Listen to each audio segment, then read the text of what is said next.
No, we cannot prove that the Australian goalkeeper who came on for penalties, we cannot prove that he was imitating the cracked out Jaguar from SC Santa Lucia in Guatemala that you see on our opening slide. We can't prove that. I have my suspicions, but we cannot prove it. It was absurd. It was ridiculous. Anytime you bring on the goalkeeper for a shootout, you are running the risk of it. When said goalkeeper dances with reckless abandon and doesn't make a save, the one was off the post. He didn't touch it because I think he was off the line if he did touch it. Yeah. He doesn't do anything until the last kick that he does save. He is the hero. Still a little bit of the floppy shoes and maybe the red nose. But Australia doesn't really care because they're going to the World Cup. It was not a pretty game in a World Cup qualifying playoff. It was ugly. It looked very hot. Players were looking like they were borderline unable to continue about 60 minutes in. That's maybe why you don't have a World Cup this time of year. And also, by the way, you can look at the temperatures in the U.S. cities that are going to host the World Cup in 4 years right now. And luckily, we have a roof over here. And we'll get an announcement about that on Thursday. But it was rough. It was not a pretty game. Peru did not do enough, and they do not qualify. A lot of fallout on the Peruvian side that we'll talk about and where things could go next. But let's talk about Australia. A campaign that, it didn't look like they were going to get here. They still haven't beaten a team of any note since the 2018 World Cup because they didn't win this one. And they're going to the World Cup. They find a way and steal the ticket, and they're going to go. Thinking, though, John, that the teams that are in the group with Australia look at them as, oh, okay, that's cool. We're happy now. France, Denmark, and Tunisia in Group D. Well, France needs all the help they can get because they're not doing so good in the UEFA Nations League right now. No, that is accurate. But I think if I'm France, under normal circumstances, leave France to the side. They should win the group. Yeah. Who's the other teams? Denmark and Tunisia.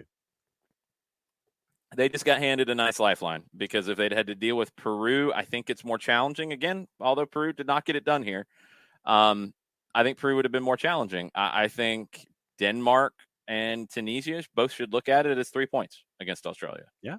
And we had the conversation on the show this morning with Bam, one of our Australian viewers, just about, how it's been just mismanagement by the Australian FA.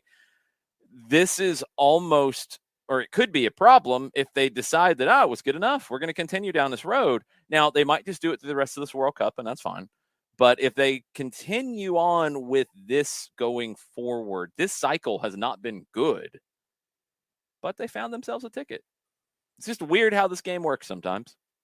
Well, I could definitely see a particular camp in Australia sitting there saying, "Hey, with this head coach, with this staff, they got to a World Cup. Maybe we should hang on to them for a little while longer." Well, they do it. They're not going to make another one unless they back into it again and pull it off. Hey, look, that's the game. That's the crazy thing about the game, and I love how people can twist it in different ways whenever they want to do it. This is the way the game goes. Sometimes the best team doesn't win. Sometimes the team that honestly hasn't played very well is the one who advances. You never know. You never know. What we talked about this morning with Australia, I mean, facts are facts. Like, they didn't beat any of the major Asian teams to get to this stage. They barely scraped by the United Arab Emirates. They have not had a lot of friendlies, again, due to COVID, and they're pretty remote. They haven't had many games in Australia since early 2020 to begin with. But those things are real, and they still found a way. They did not look good in this game. Peru didn't either. Neither team looked good. It was not a good match by any stretch. Mm-mm. It was listless and blah until about the 80th minute when you started to see a few things happen. Peru didn't take advantage of the opportunity because I think they were the better team. I mean, I think the FIFA rankings are accurate in this one, but they don't do it. Galese had to make a couple of saves. Peru did not test. They did hit the post very, very, very late through Edison Flores, but they did not take care of the opportunity that was in front of them. Now, with the Peruvian side, because we'll learn more about Australia as we go further down the line. On the Peruvian side, couple of big things coming up here. One, their manager is out of contract. Ricardo Gareca was hired for this World Cup cycle after getting them to 2018.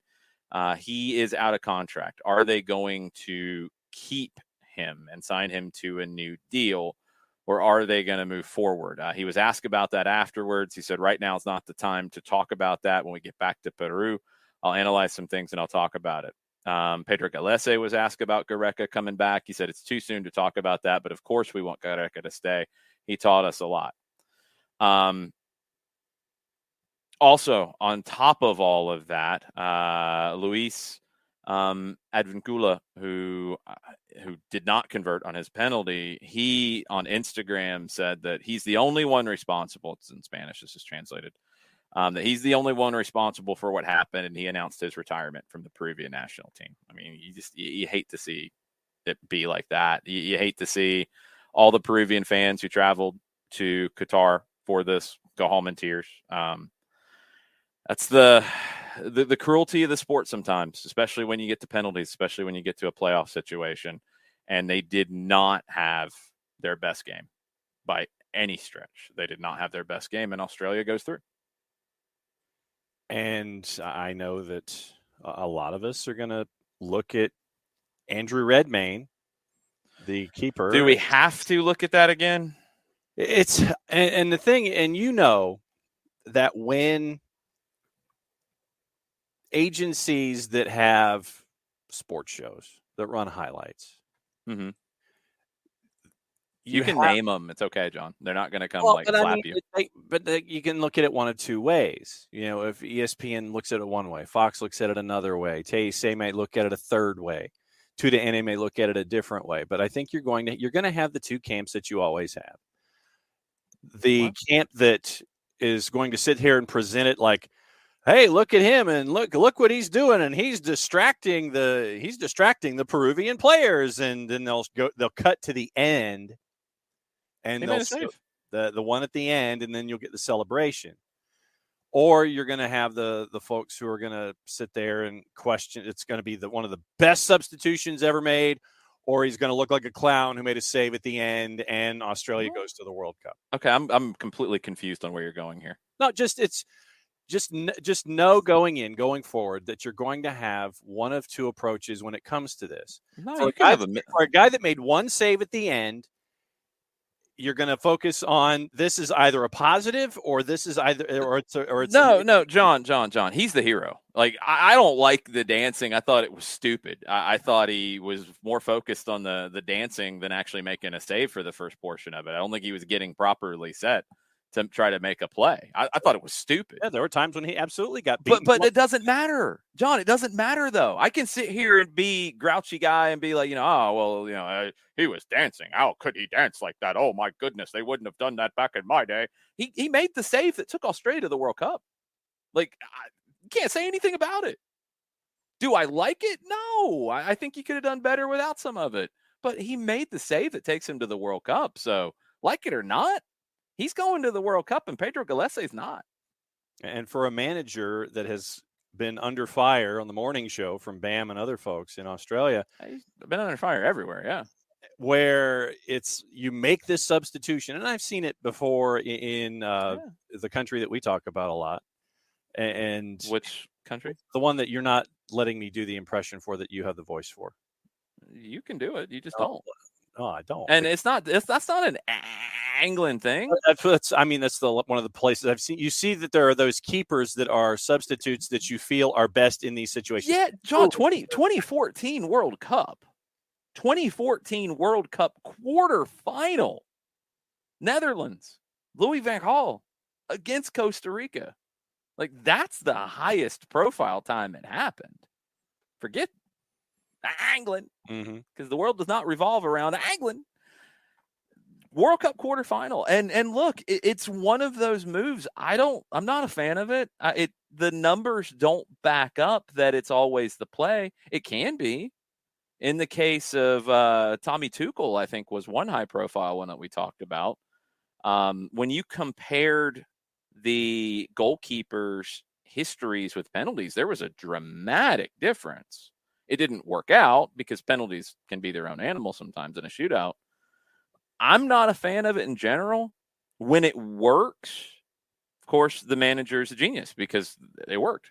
When it doesn't work, the manager then gets blamed crazy big time. Absolutely. When it's not that simple, because my question about when it doesn't work is not about, oh my goodness, it didn't work and they lost the shootout. A shootout is a crapshoot. It's a crapshoot. There's psychology to it. There's lots of aspects of things that happen in it, but it's a crapshoot. It's not always the best team wins the shootout. It's a shootout. My question when it doesn't work is, could you have used that sub on the field and won the game there as opposed to going to the crapshoot? Because I just don't know how much of an advantage bringing the goalkeeper on in the shootout generally gives you. Of course, there are exceptions. And Redmayne, with all the antics, is a unique situation here. When you've played 120 minutes and you got guys who are probably cramping up, and it is the most pressure-packed situation of pressure-packed situations of you win this, you're going to the World Cup. You don't, you're out 4 years down the drain. It is as crazy as it gets. And to bring on somebody who is doing crazy things can mess with you. I don't think it did, ultimately. Like, one off the post, maybe. I mean, there were plenty of good shots from Peru. The save is a good save. I don't think the antics helped him make the save. I think he actually kind of buckled down and wasn't going side to side as much. He did the little hop forward and then hopped back, but he's in a set position to go. It worked. So, I mean, you can't really complain about it. And the antics, look, did they do it? I don't think so. I don't think the antics carried Australia over the line. He made a save. And that's what'll be talked about. And it's what should be talked about. And I don't think there's anything else to really, like, there's not another hero of the match that should be talked about ahead of him. Like, there's nothing else in the game. But what I think this does, though, but where were you going with the whole thing about like what ESPN will put on SportsCenter or what TSA will put on or what the Sky Sports will put on? I don't get it. Like, that is the story of the game, is the wacky, crazy, flappy arm goalkeeper coming on and dancing around and then making a save to take Australia to the World Cup. That's pretty much the whole game. But what I think it will do, though, in a situation involving Graham Arnold, who really isn't getting a lot of positivity as manager for Australia, I think it gives him another lifeline. And there's this groundswell already that he shouldn't be where he is as manager for Australia. But what I think it does is it adds to this idea that, okay, he got him to the World Cup, and you had a moment like this where it was a great tactical substitution where he brings in Andrew Redmayne. Well, let's slow down on the great tactical substitution. You're going to have folks who are going to overreact in that way, is what I'm getting at. Sure. You're going to have these folks sit there and go, that was the best substitution since the soccer ball went synthetic or whatever. And when did that happen, John? When it wasn't the heavy leather stuff that it was in the past, and it went to the lighter material back in, whenever it was, 1884. Probably not quite that long ago. But you're going to have this narrative, I think, for folks that wanted Graham Arnold gone in the first place. He got a moment with Andrew Redmayne making the substitution. He's made it to a World Cup, and now he's going to be in a group where we've been discussing this, in this group where we think that the other three teams in that group, or in Group D, are going to be sitting there going, cool, bring it. Yeah, but that has nothing to do with Australia. Look, they're there. And it's better to go. This is the conversation we had in 2017 afterwards, where you had a bunch of people trying to rewrite the narrative. Like, oh, no, it's a good thing that the U.S. didn't qualify because then they'll make these changes, blah, blah, blah. No, it's never a good thing to miss out on a World Cup. Never. You can't justify it. It's never, never good. So it's better for them with Graham Arnold to go than to not go. It just is. He's not going to be there for another cycle past this. The more worrisome thing, it's not so much that he'll be there for another cycle. It's that the old boys network that Bam was talking about this morning is still in place. That's not a huge concern. We can slow down about all that. Again, it's better to have that concern and be coming off of a World Cup than having not gone to a World Cup. You can never argue that it's better to not go. I will absolutely every time refute that. It's not. They got there. It's a fluky thing. I mean, Bam says that Redmayne had a worse penalty save record than Matt Ryan. Sometimes it's a vibes thing. Sometimes it's a gut thing. Sometimes it's because of the antics a little bit. Like, it'll be a curveball they'll throw in, see what it does. I'll be curious to read the psychological breakdown of the penalty shootout. I have not seen that yet from our psychologist. Grant Walt did an interview with him that was a really good piece to kind of dig into that stuff a little bit deeper.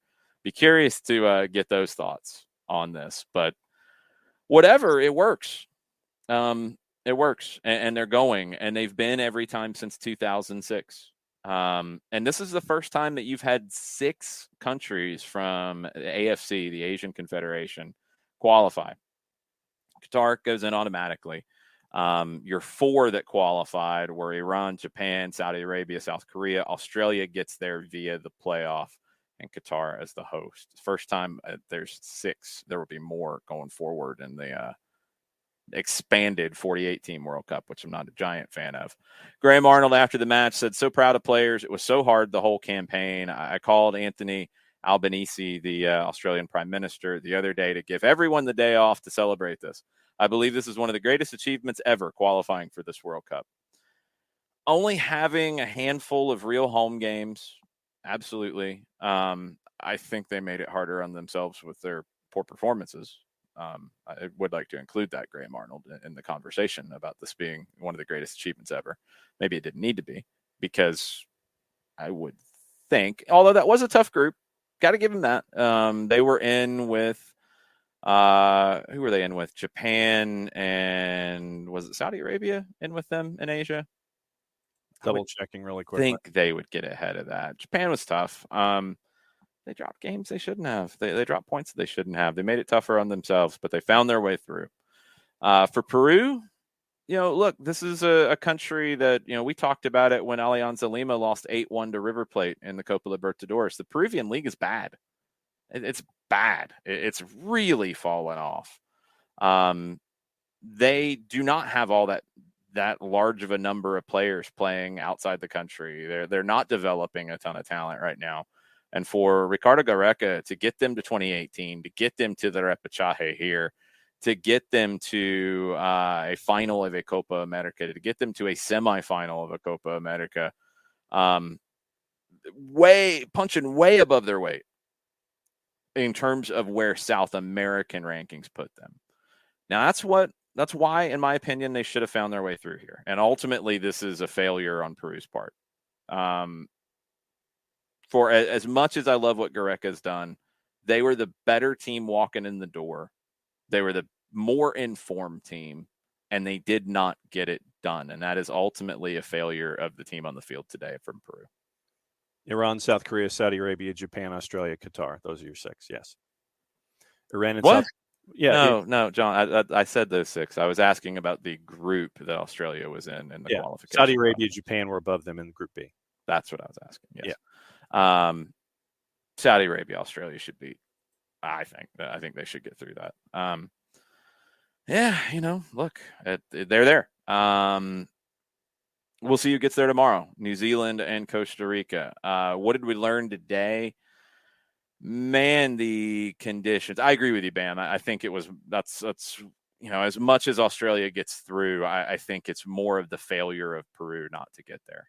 And that, even though they've done a great job over the last 2 cycles to do what they've done, they were actually the favorite here. And they didn't do it. They just didn't play like a favorite. They couldn't get it done. And Australia goes through. Can New Zealand repeat that tomorrow? Yeah. I mean, I think what we learned today about the conditions is they're going to take a lot out of these teams. They're going to take a whole lot out of these teams. I don't know who's in better shape to deal with that. At times I thought Australia was completely gassed in this one, and they found another gear. Then Peru looked gassed. Costa Rica probably a little bit older on average, but we'll have to see what kind of lineup we go with here. It can come down to the goalkeepers, and if it does, Keylor Navas is a guy that you want. Costa Rica's favored coming in, but I think what we saw today is the conditions are a bit of an equalizer. Agree with you, Four Card. Peru was not creative. They just did not produce all that much in this match. You dig into the stats a little bit. 10 shots, 1 on target, 10 shots in 120 minutes. It's not good. They did create one big chance. They did hit the woodwork once. They did get close in that element, but they just ultimately were not that good overall. I thought Flores, when he came on, was very good. DC United probably like, bruh, why haven't we seen that here? Because you haven't. Christian Cueva was good. He created 3 chances. Lapadula, only 2 shots from him. Need a little bit more out of him. Didn't get him going as much. Gonzalez in the midfield also created 2 chances. Those were really the guys who stood out outside of the back line. Alexander Callens was very good. Galese was good with a couple of saves. But, yeah, Peru was the team that was carrying more of the play, and they couldn't do enough with it. Costa Rica and New Zealand, I don't know who's going to carry the play. Costa Rica is not the biggest possession team, and I don't see New Zealand as that either. It might not be aesthetically pleasing. Kind of like this one. Don't expect to see the most exciting attacking game of your life tomorrow at 2:00 when Costa Rica and New Zealand match up. But there will be drama. I mean, even today with this game that wasn't all that great, unless you're Peruvian or Australian, and it's about your country, your team. There's still drama in it because of what's on the line, and you can get wrapped up into it. Hopefully it's a little bit better game tomorrow, but I do think the conditions are going to be a bit of an equalizer. And, if you're feeling lucky on the underdog side, you might be looking at New Zealand after this. Yeah, I was looking at some of the numbers that were attached to it going with what we saw today.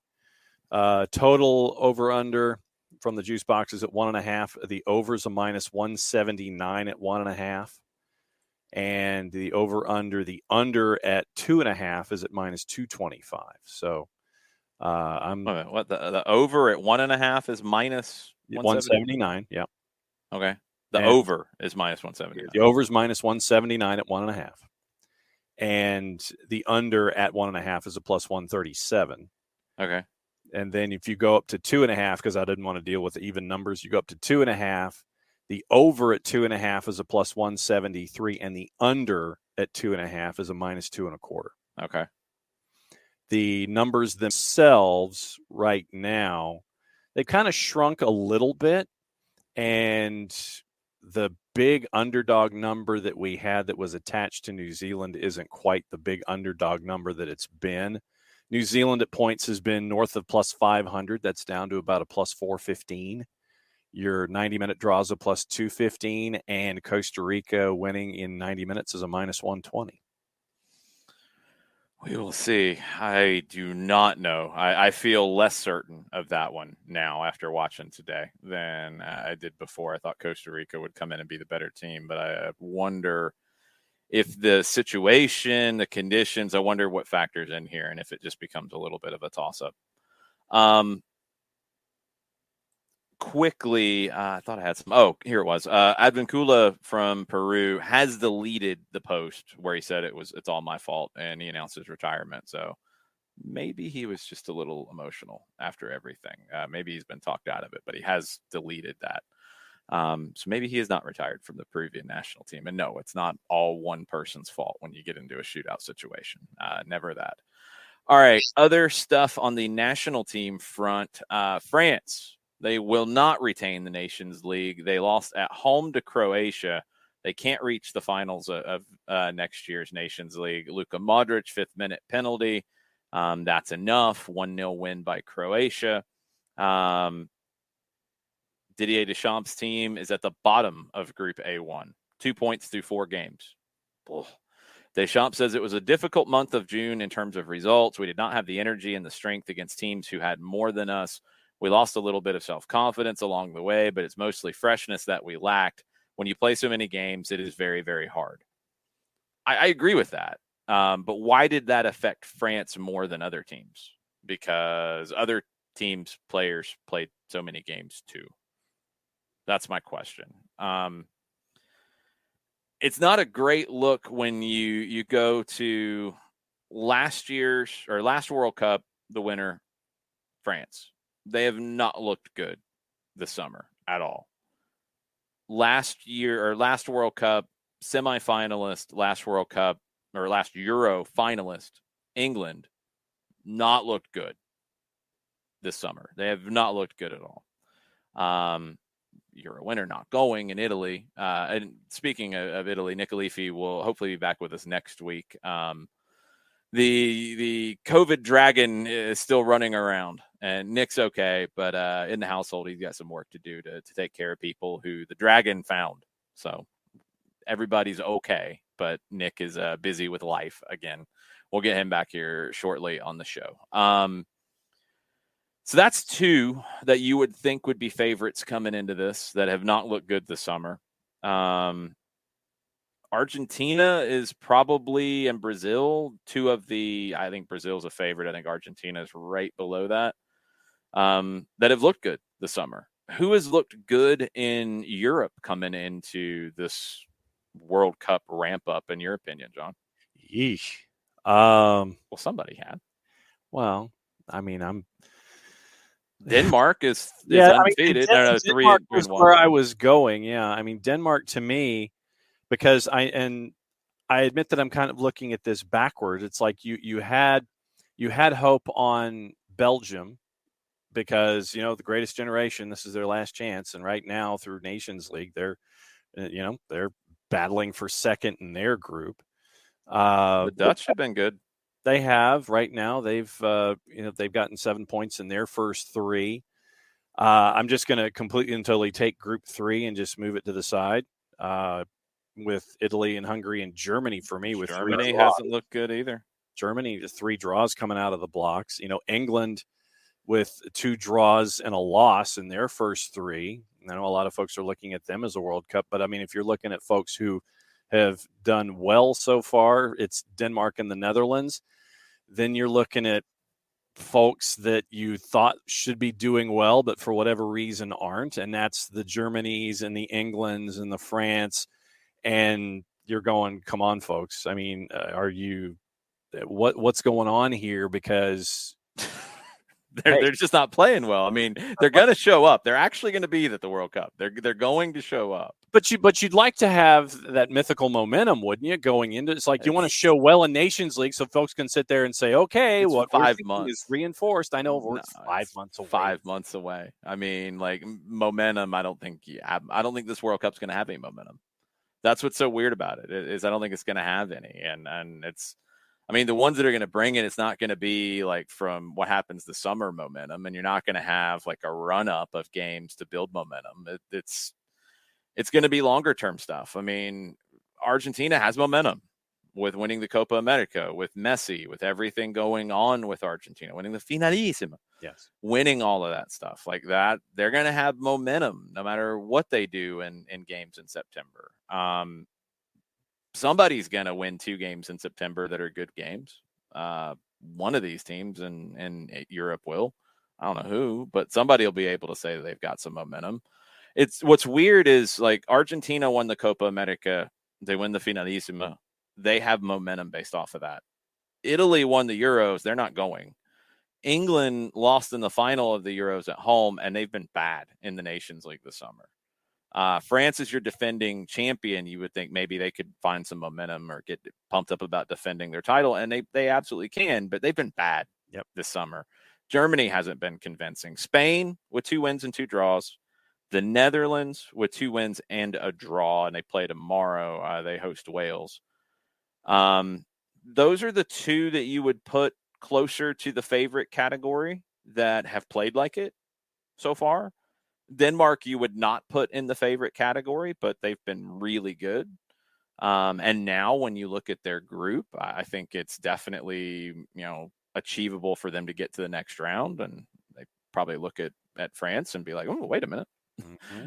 We've done pretty well against them. But you can all you want, but Denmark's not a favorite to win the World Cup. No. And that's the thing that's so weird. This one is such a weird World Cup because when you go through World Cup history, it's a very small number of teams that have won the thing. It's a very small number of teams that have been to a final. It's a very, very short list for the maitre d' to admit to the very exclusive club. Just there's something about it. Is this the one because it's in November and December? Is this the one because it's in Qatar? Is this the one that's because everything is so different that you see weirdness, that you see a Denmark make a run? Who knows? I know, but that's what my gut kind of tells me, though, just because it's in a weird time of year and you're coming out of. But people said that about South Korea, Japan hosting. People said that about South Africa hosting. People said that when it was in Mexico. You've got World Cup since 1930, and it's generally the same teams over and over again. I mean, just because Denmark is 3-1 in the Nations League, I can't put them in a favorite category for the World Cup. You can't. No. But that's what you were just saying. It feels like one where somebody could do that, but who? And that's, I mean, and I'm sitting here staring at the groups, and I mean, is it a South Korea out of H because of a player like Yeon-min Son? Is it? I'm going to leave Group G. I can't put South Korea just lost to Brazil. I can't put them in a favorite category.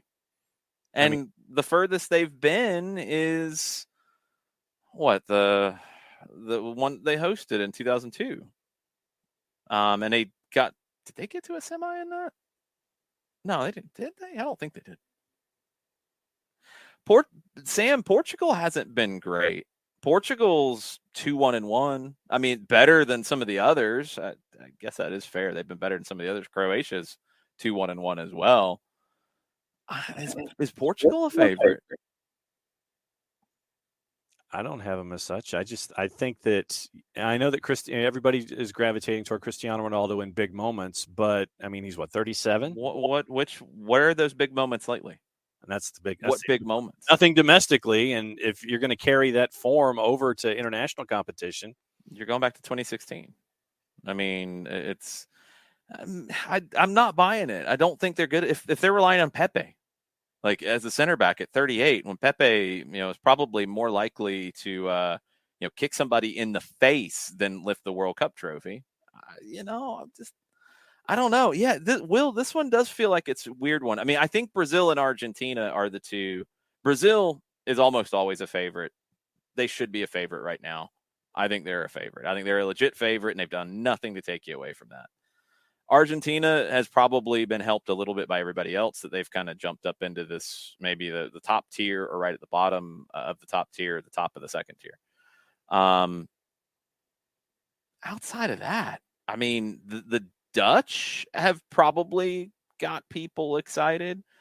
And they should be able to get out of that group with Qatar and Senegal in it, and do have to go up against Ecuador. But you just have to get out of the group. I mean, that's the thing. And then it gets into where you fall into the bracket and all of that. This person's team did not make the World Cup, but we can still talk to them. Oh, and 2002, South Korea made it to the semis, lost to Germany, and lost the third place game to Turkey 3-2. Okay.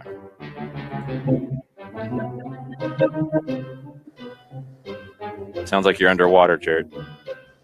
It do be like that sometimes. Yeah, it makes no sense.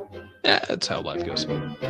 That's about right. Well, it makes sense for Scotland, considering they got waxed by Ireland 3-0. Yeah, they did. What's going on with your Scotland, man? Well, I told y'all in the green room the other day. And I'm not. This isn't.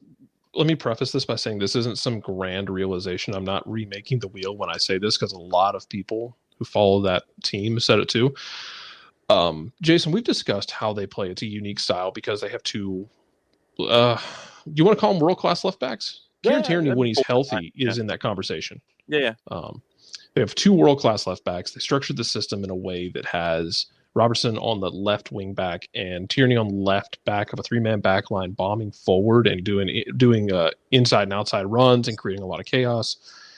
But they keep running that system out there with Tierney hurt, which it's a day that ends in Y. Kieran Tierney cannot stay healthy. Again, no.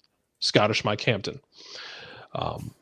So they keep running out this system, and without him, it doesn't work as well. Like they were able to beat, I think they beat Armenia in the midweek. It was a good, it was a good bounce back after dropping a bomb against Ukraine. Like you should have beaten Armenia, but they look good doing it. It's a good performance. Nothing wrong with that. But against someone who's a functioning side, Ireland's not great. Ireland's Ireland. They don't have a plan B. And plan A isn't working without Kieran Tierney in that left back role. Or that left center back role. So this is the question that you and I have bantered about is, does Steve Clark go? Do you keep him? Because under Steve Clark, you made the Euros and you felt like you had momentum. You made it to a playoff for a World Cup spot. But at the same time, can it get any better than that? You're starting to get more players who can actually play, especially in that midfield. We've talked about John McGinn. We talked about Billy Gilmore locking up England and putting the English midfield in hell in the Euros. Scott McTominay, which plays for Manchester United right now, playing for Man U, just kind of seems like a blessing and a curse. I don't know what they do. And even young guys coming up, Connor Barron, who looks like he might be on the way out at Aberdeen. I know Celtic's looking at him. Who's the Calvin Ramsey is getting looked at by Liverpool right now, and reportedly they want 10 million for him. From what I've seen out of Scotland, it's 5 million plus 5 million. Right, it's 10 million. It's 10 total. Everything clicks, and people getting up and we're at 10 million. Come on, man! England overpays for stuff all the time. It comes at a premium. Plus, if he is what you think he can be, 10 million's a bargain. You're not going to get it if you don't ask. Oh, absolutely. And this is the thing that annoys me about negotiations. I can't believe they'd ask for that. Man, do you go into your salary negotiations saying, well, I only deserve this much, so I'm only going to... No, man. I'm going to undercut my own self-worth in a negotiation. You're going to look out for you, and then you're going to do you. But Calvin Ramsey possibly being in that conversation, Lewis Ferguson possibly being in that conversation, guys who are that next wave of guys who can play. Look, I know the guy to do it. That's the question. And that's the question. I've talked to other people who are Scottish about it, and they are mixed on it. Some people think he deserves the chance. Some think, we need to cut bait and we being the right. Not me, because I'm not Scottish. You can speak for Scotland. You've been anointed. That's true. But it is. But Scottish fans I think they're kind of split on it because is he that guy? Because Jason, I know we watched Aberdeen this year because of their connection to Atlanta. Stephen Glass going over there this year, even though it did not work out. Those guys I mentioned, they can play. Like they can they're not just like, rough and tumble bomb it forward guys. Like they can play. And if that next generation is going to be more like that, more like a Anthony Ralston playing it right back off the bench in a surprise role against Armenia and doing well and playing with confidence, they might have to look at that conversation about what they do going forward.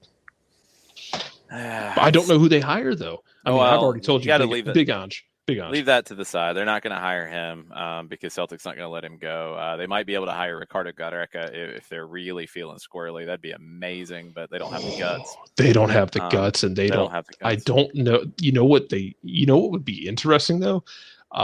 Put Shea as the sole forward in that system. That'd be interesting. Not Lyndon Dykes, which Lyndon Dykes is great for what he is. He is a great lighthouse. If you need a center forward to just be that gravitational center, what Adam John could be on his day, were you wanting to play up top and just play in the middle and be that gravitational force? But put Shea in that system because, So let's Put McTominay more forward in that system. As like we're a talking 6. a little bit about favorites for the World Cup. Let's go through it really quick, the groups, and just look at it. Group A, the Dutch are the favorite to win the group. Scotland will burn things down if Stephen Glass is named the manager of Scotland, even though that would be interesting as hell because they would play. They would play. The Dutch are the favorites in Group A. They've done nothing this summer to make you question that. Ecuador is number 2, well, right there with Senegal. That's a toss-up. Qatar, look, they're a complete wild card. We saw them play in the Gold Cup, and they played pretty well. But can they do that here, but they're at home? It's going to be fascinating. It's going to be absolutely fascinating. But I think the Dutch are the clear favorite in Group A, and they've done nothing to change that this summer. Group B, England, Iran, United States, and Wales. Who has been playing the best in 2022?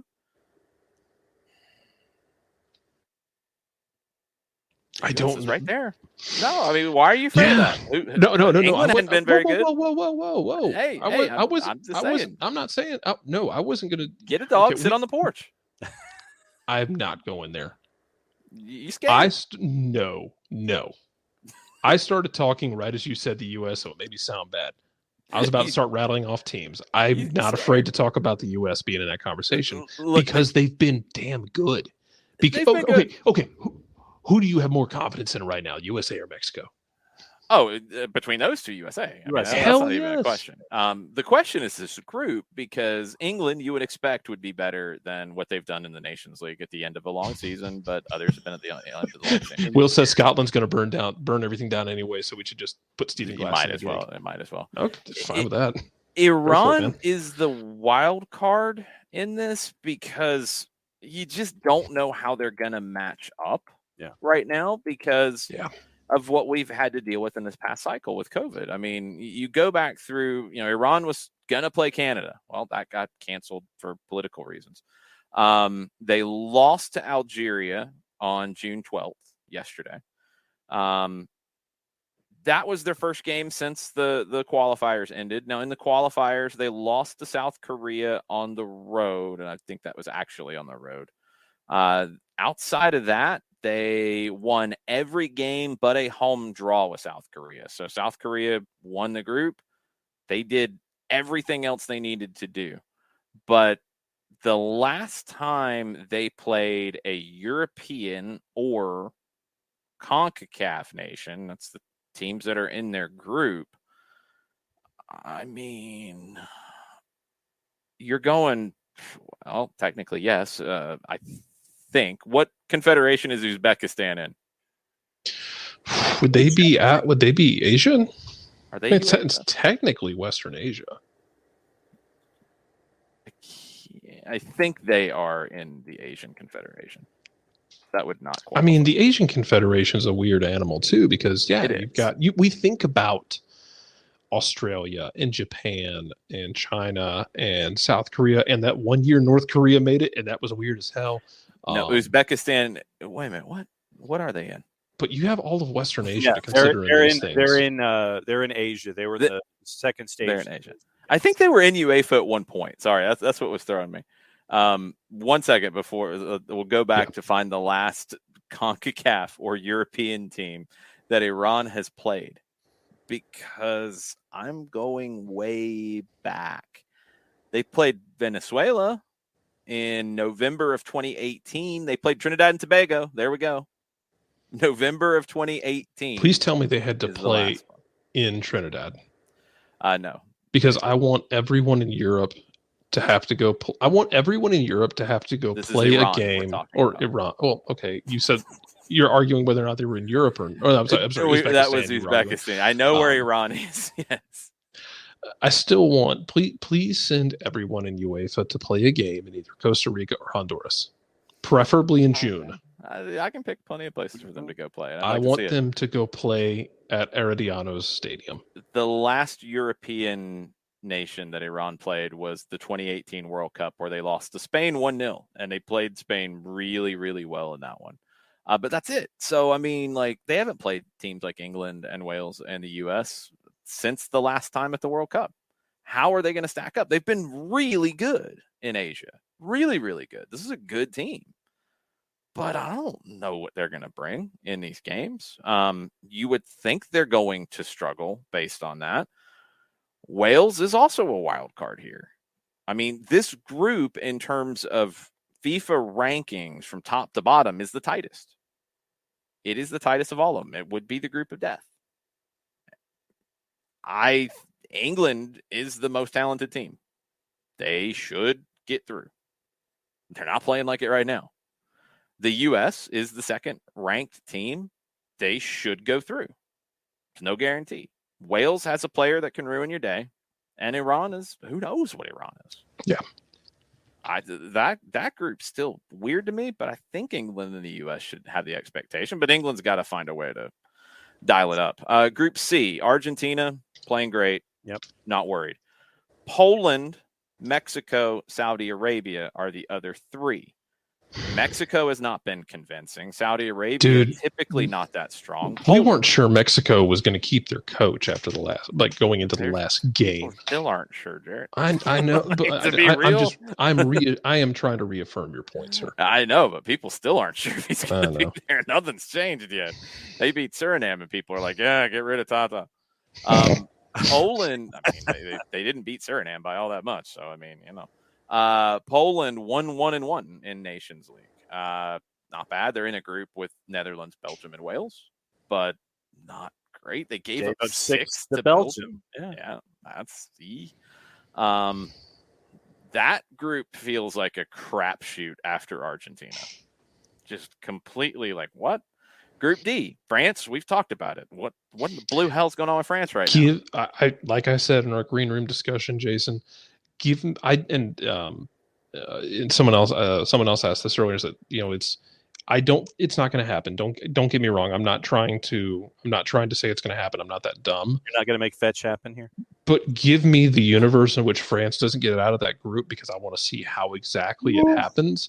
Because if they didn't, it'd be 2010 all over again in terms of I imagine a circus from hell. Get me like Denmark and, I don't know, Australia playing like 2004 Greece. Oh, Denmark. No, Denmark can get there. I'm not worried about Denmark getting through. I'm talking about like get me Australia getting out of there in the ugliest way possible. Why you got to discount Tunisia? Why you do that? Because I want I want. Give me another version of Iceland for you to hate. There you go. Oh yeah, no, I'm already there. Okay. I'm not pulling I figure everyone in South America right now is hoping that Australia like gives up 5 goals a game. Group E, Spain, pretty good in Nations League. Germany, not very good, although they haven't lost. Japan was great in qualifying, and then you're going to get Costa Rica or New Zealand in that group, who are going to get beat up. Japan's sneaky here because I think it's Spain and Germany. Like, if Spain Germany and Germany does are chalk. not, if I think, yeah, they're chalk. I agree with that. I think Spain is in a better position than Germany right now, based off what we've seen. I think they could be in an even better position as the young players get more time in this upcoming season. Spain and Germany should go, but if Germany doesn't play better than they have this summer, Japan can knock them out. And then, Jared, what happens if Costa Rica makes it through and Keylor Navas creates? They're not beaten. Angry fans. They're not winning a game. They could draw one though. They could draw. Oh no, they could mess up the group, but they're not advancing. Costa Rica's not getting out, and neither is New Zealand. But to John's point, I don't think they necessarily win a game. Man, if you told me Costa Rica draws one of these games and costs someone advancement out of that group, whether it be Japan or Germany. If they draw Germany and lose to Japan, I mean that's exactly flip the group. And if you told me that comes down to, man, Germany just couldn't get one past Keylor Navas and they got sent home in the group stage. Yeah, I would put money on that. Group F, I mean, Belgium, you would think they are 1-1-1 in Nations League, but I mean, just the talent they have, you would think. Croatia has been good in Nations League. They were the finalists last time around in the World Cup. Luka Modric is a cyborg. Mhm. You would think Canada and Morocco At are what the point other does two. he just? It'll I'm happen sorry. very suddenly one day. Yeah, It's not going to make any sense otherwise. he belongs to the cliff algorithm of the older you get, the more sheer the cliff gets. But when he hits it, it'll be sharp when he hits it. But until then, y'all Enjoy. man, It's like he'll just whiff on a pass one day. I'll be like, "Yep, that's it. I'm done. Take off the boots and But walk off the field."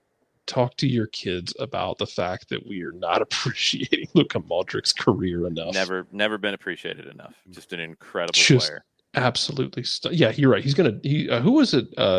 John, help me with this. Who was it? Schmidt with the Phillies, who retired in the middle of the season after he had like a 3 strikeout game. He's like, I'm done. I think that's right. Actually. Yeah, and then you had Mark McGuire do the same thing. He started the season hitting under 200, and it was only a handful of games in. He's like, nope, done. Yeah, it's gonna be like that. Like Luka's gonna be like, nope, it left me. I'm gonna go do whatever he does. I don't know if he has a vineyard or something. Probably he'll make one. Canada and Morocco, I feel like there's a definite split between 2 and 2 in this group. Yeah. Canada can be difficult. Don't get me wrong. Morocco can be difficult here, but Canada's got to get themselves sorted out straight. Canada's got to get themselves sorted. I think they will. Don't get me wrong. I'm not trying to say think they're good won't. enough. I think with Belgium and Croatia, there's a big talent gap between those two and Canada and Morocco. Can we settle on this is a great cycle for Canada and it's something to build on? And if they don't get out of the group, that's okay. Because the strides they took this cycle have been fantastic for them and fantastic for CONCACAF. No, look, the CONCACAF teams, the U.S. is expected to get out of the group. If they don't, it's going to be a disappointment. Mexico will expect to get out of the group. I don't expect them to get out of the group, but they will be expected, and they're going to make changes after the World Cup. Dude, yeah, I bet say Canada's not expected. The only way I think they would make changes no matter what, even if Tata got them past the mythical second knockout game, but probably not in that case. But maybe not in that case. But they're going to make changes because they're not going to get out of the group. They're not going to get out of this group and then win 2 knockout games or win 1 knockout game. It's not happening. Group G, Brazil, they're fine. Serbia, Switzerland, and Cameroon are the others. Cameroon has been all over the map, generally not good enough in my mind. Serbia and Switzerland. Switzerland, 3 losses out of 4 in Nations League in the group with Spain, Portugal, and Czech Republic. Serbia, you're going down to League B in UEFA Nations League, and they're not winning their group. Norway is. They're 2-1-1, Serbia in that. So they drew with Slovenia, who only has 2 points. They beat Sweden in Sweden. Which Sweden hasn't been great, but that's still a good win on the road. Something to say. Sweden also didn't make so. Yeah, they won at home to Slovenia, and they lost at home to Norway, who is winning the group. So my gut looking at that group right now is Brazil and Switzerland, but Serbia is right there. I just don't think this is as good of a Cameroon team as we've typically seen. I just don't rate them that highly. And I don't disagree with you, but they also can just kind of maybe raw talent their way. I don't think they have the raw talent this time. That's the thing, is I don't think they're as good as they've been in the past, where you would see that happen from time to time, but I just don't see it. You also see a lot of disorganization with Cameroon at times, and I mean, I think it showed that's up not just on the field.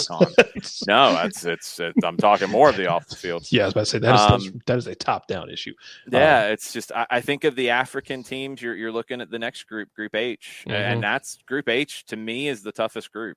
Well, I mean, African teams, Portugal, Ghana, Uruguay, and South Korea, and I think Ghana has the best shot. But that group, any of them could win it, and any of them could finish second, in my opinion. Senegal, Morocco, and you talked about putting some respect on Tunisia's name. I feel like all of the teams out of Africa are just kind of terrifying because they're unpredictable. I don't necessarily want to play them because you're probably better than them, but man, they can get weird. I don't say they're terrifying. No, I don't think any of the top teams in the groups that they're in are scared of them. I think Senegal has a toss-up with Ecuador to get out of Group A. Outside of that, I think Ghana has the best opportunity, but they're in the toughest group. Yeah. Portugal is difficult. They do have a player that can ruin your day, and Cristiano Ronaldo. I don't think they're the locked-on favorites to win this group. Uruguay has players that can ruin your day. South Korea has a player who can ruin your day. Ghana can win the group, or they could finish fourth. All of the teams could do that. This might be like, I think we talked about this before about like, can I take early odds on Luis Suarez Golden Boot campaign in the World Cup? I'm not taking those. What I will take is the best day of the group stage in the World Cup this year will be December 2nd. Mark it down. Okay. Get ready. Take the time off. This group comes down on the last day of the group, Group H, with the matchups of South Korea and Portugal. And remember, South Korea knocked Portugal out of the World Cup in 2002 when they didn't have to because they'd already qualified. Portugal was going to go through because the U.S. was losing to Poland. And South Korea knocked Portugal out. Revenge. And then the ultimate revenge, Ghana and Uruguay. Oh, man. My favorite one is when teams are like, "Oh, this isn't a revenge factor for me." Don't play that. Man, I'm pointing to everything as revenge if I can. Yeah. Oh, it doesn't. Revenge doesn't matter to me. Oh, come on. Don't embarrass yourself like that. Ghana's completely said revenge. Like they're like, yes, we want revenge. Like Good. they don't. Absolutely. So that's the last day of. I hope Uruguay wins. Sure. I hope Uruguay survives by another handball from Luis Suarez to see what happens. That would be hilarious. What's circular logic? Why, yes, I do want to see things burn down. Why do you ask? That would be amazing. People would lose their minds. They would build a statue for him in Uruguay, even bigger than the one he probably should get. You know, I mean, what have we learned so far this summer about the World Cup coming up? Not a whole lot. Is it as wide open as it might feel that it is? I don't think it is really. I do think there's just some talent gaps here. One of those favorites, and all right, pull up the odds, John. What are the favorites from your favorite English bookmakers? Okay. World Cup favorites? Yes, World Cup favorites to win the trophy. All right, hang on. Because I will put it on the record now that one of the top 6 favorites won't get out of the group stage. Okay, so I've got group stage winners going to winners in the overall. Winners. Just winner. Winner in the overall. Who lifts the frickin' trophy. All right, so you're number one, or do you want me to build up to it, or do you want No. Okay. All right, so Brazil's at a plus 500. Abs they should be. And this is courtesy of our friends at Points Bet. Okay. France is a plus 600. England is a plus 650. Spain is a plus 800. Interesting. I would not have put them fourth. Germany and Argentina are both tied for fifth. They get a T5 at plus 1,000. Okay, so that's the top 6. Yeah, one of those is not going to make it out of the group. I have golden boot odds if you want them. What are the golden boot odds? It's from Paddy Power. Paddy Power. Yeah, buddy. The top for this one is Cristiano Ronaldo, 7-1 odds. Not touching that. Second is Harry Kane, 15-2. I did predict that he would be the Golden Boot winner in 2018, the day before the tournament when I filled it on TV for the first time. I did predict that, and Kevin Egan thought I was insane. Third is a certain Lionel Messi. 15-2 odds. I don't think he wins the Golden Boot. No, I don't think he wins the Golden Boot. I think he might have the most assists. Kylian Mbappe is 8-1. Neymar is 9-1. Man, I don't know. I'm not really liking any of the choices. Neymar's the one that's maybe perked my ears up the most. What's Karim Benzema? How many games is he going to play, John? You think Poland's going to go on a run? Lewandowski, you can get at 28-1. Yeah, no way. I don't think Poland is guaranteed to play more than 4 games. He's not going to score enough in 4 games. Ferran Torres is at 33-1. Ooh, that's intriguing. If you really like Spain, that's if you really really- intriguing. Diego Jota is 16-1. That's crazy. So is Vinicius Jr. at 16-1. That's a wild card. Is Vinicius that dude to pull a James and just black out for a couple games? And yeah, Brazil he absolutely is. And Brazil has a pretty nice path. And Brazil is expected to play a lot of games. And Vinicius can black out. Just ask Liverpool. You got to look at how many games you think they're going to play, because it just factors in. I mean, go back through history of the individual. So last time it was Harry Kane who got to the semifinal, so he got a third place game. Yeah. And he had 6 goals, and that was enough. Let me go back. You can get Raheem Sterling at 18-1.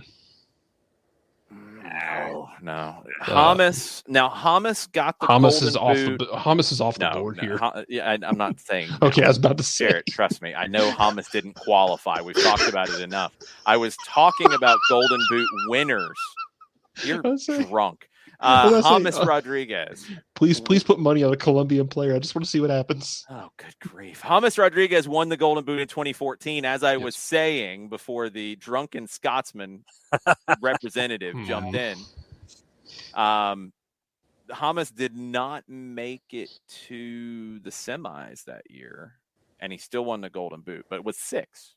That's kind of the magic number. 2010, 5 was the number. Mueller got it, I think, because of assists. Well, David Villa had 5. Wesley Sneijder had 5. 2 of those were in the final. Mueller was not. Klose in 2006 was 5. He got to the third place game. Big Ronaldo, not Cristiano. I mean, he was big. Brazilian Ronaldo. There's a few of those. That's a nicer way. Ronaldo. He had 8 in 2002, and he won it. Davor Suker got to 6 in 98. It was 6 in 94. It was 6 in 90. It was 6 in 86. It was 6 in 82. It was 6 in 78. So that sounds like your magic number. 6 is kind of the number. And if you're looking at a goal a game, that means you're playing your 3 group stage games, a round of 16, a quarterfinal, and you're getting to a semifinal, which gets you at least a third place game. Why do I keep in my brain, I feel like, as we talked about before, like, why do I feel like Forlan scored more goals in 2010 than he actually did? Is it because they were all beautiful? How many did he have in that one? Because it was a 3. Like, he won the Golden Ball. Yeah, because he should have. Oh no, he was incredible. Forlan. That's the level of blackout that I'm talking about. Like, Forlan did have 5, but there were 4 guys with 5 that year that tied it, and Forlan. 3 of his goals were outside of the 18. Yeah. If you want to give it on quality, he would have won the Golden Boot that time. That's why he won the Golden Ball. I don't think Lewandowski plays enough games, John. I think they're not going to go far enough. I think you're looking Brazilian. I do like those numbers on Neymar.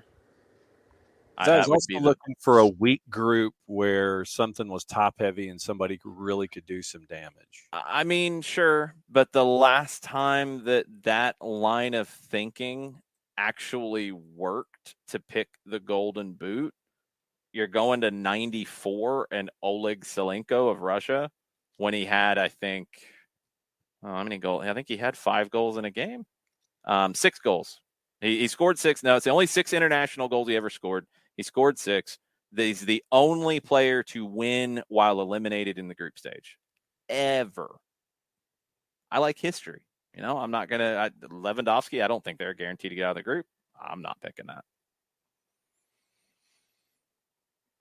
Oh, and Ricky wanted to know what the U.S. was. And so the U.S., according to PointsBet, is a plus 12.5. Crazy. Paired with Mexico. 12,500 or 1250? 12,500. Okay. To win the World Cup. And to win the group, the U.S. is plus 700. Now that I could get crazy with. Group B has England at minus 240, the U.S. at plus 700, Iran at plus 1,100. Look, I could throw a case of canned cranberry sauce on that one. I could do that. because it's 1 out of 4 anyway. I mean, like it's 1 out of 4, and it's a group that could get a little weird. And England hasn't looked great. Like, yeah, I could definitely get behind that. Yeah, all the minuses in points bets, group stage stuff. Netherlands, England, Argentina, France, Spain, Belgium, Brazil, Portugal. There are their favorites on the minus side. Yeah, that's about what you expect. Talking about Argentina a little bit. Good piece. Sud Analytics, which is an account that I recommend you follow because they post lots of golazos. So they're very fun.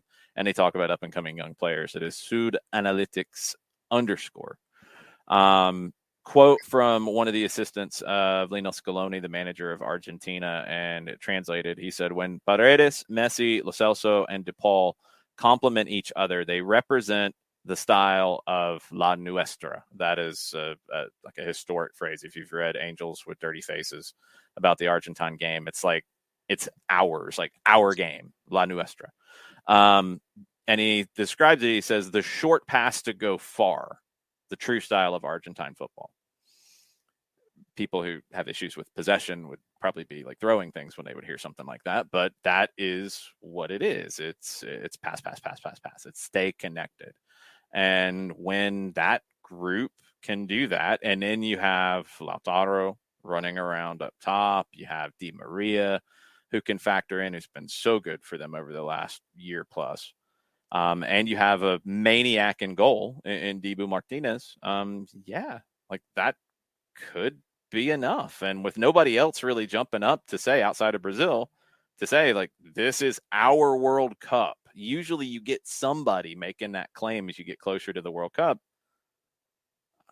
If anybody is, it's Argentina.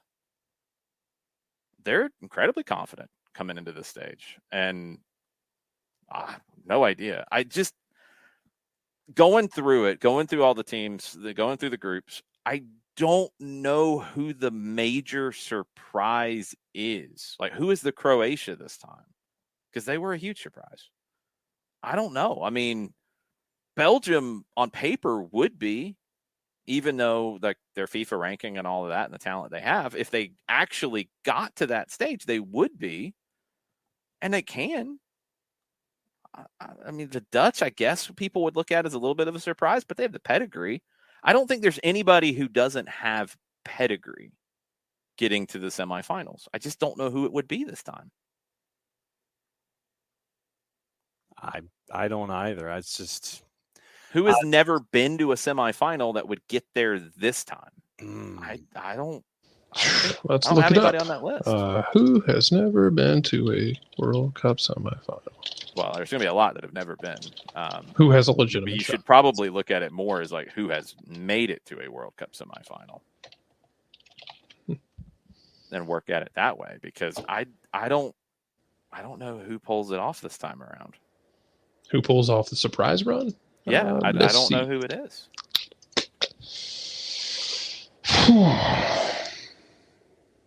I mean, we went through the groups. Like, I don't know who it would be that I would feel like, yeah. I mean, teams who haven't been there, like Ecuador or Senegal to a semi. If they didn't have to, if they didn't have to go through Belgium the first time they got out of there, if you told me Japan got out second of Group E, but they're going to have to go against Belgium. I don't even know if Japan gets out of the group. But if they did, I'd be interested in that. Yeah, maybe. I mean, what you normally see, and this is Japan's looked like a functioning, not drunk team, which is an accomplishment right now. But this is the thing with teams like that, and this is what happens historically is they might look good in the group stage and they get out, but then when you get into those games at a level that they've never been, that catches up to you.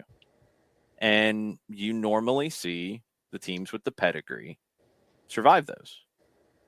It's just how it's always gone in these tournaments. Now, this is a tournament like no other one. It's different. Time of year's different. Preparation's different. Everything's different. But I don't know who would be that team. I mean, the U.S. has as good of a shot as anybody to be that team. Yeah. And I'm not. Yeah. I mean, if let's say the U.S. finishes second in their group, okay, then your they crossover. What, Qatar, Ecuador, Senegal, Netherlands? The winner Well, if of you Group finish A. second, you're probably playing the Netherlands in the round of 16. Probably. Be a lot more fun if Frank de Boer was still there. Oh, of course. Um, That's where you start to see pedigree show up. yeah. Is those kinds of situations. If Senegal gets out of the group, they'll say finish second. They could be going up against England. It's one team who's been there and one team who hasn't. Give me Ecuador and England, please, because I just want to see blood. Give me the sequel to Colombia. Modaflow wouldn't be able to handle himself. Yeah, we need like live. Modaflow, you can watch the game with me. I will bring you snacks. I will bring you Capri Sun, some Dunkaroos, and a weighted blanket, and we'll watch it in a safe space. And if you need sharp objects, I'll put you in a room with sharp objects. By yourself. Yes, preferably. I'm not that quick. By the way, Ricky says while we were talking about talk to your kids about Luka Modric, he believes we should be also talking to the kids about Marcelo now that Marcelo has left Real Madrid. Ricky's emotional with Marcelo leaving Real Madrid. We've it's talked a good about career, man. I've absolutely talked about Marcelo many times and everything that he's won because it's obscene. Yeah. Where he goes next will be really interesting. I'm curious to see what happens with him next because I think he might still have a little bit left. LAFC, they like all the old guys. They're turning into Juventus. It's true. Saudi Arabia, UAE.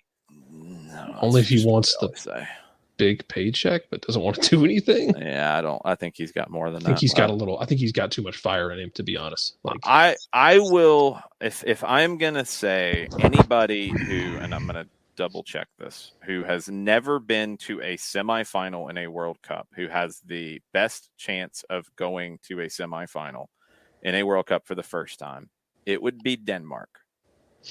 That or Poland is ones I was looking at. I'm not back in Poland. Denmark is where I will go. They've made the quarterfinals in '98. Okay. I think they are your best opportunity, and that's not looking at the way things could go. Let's say Group D gets drunk because France is involved, and they come in and they're drunk. And Denmark wins the group. Because if Denmark doesn't win the group, they're probably playing Argentina in the next round, and that's not good. No.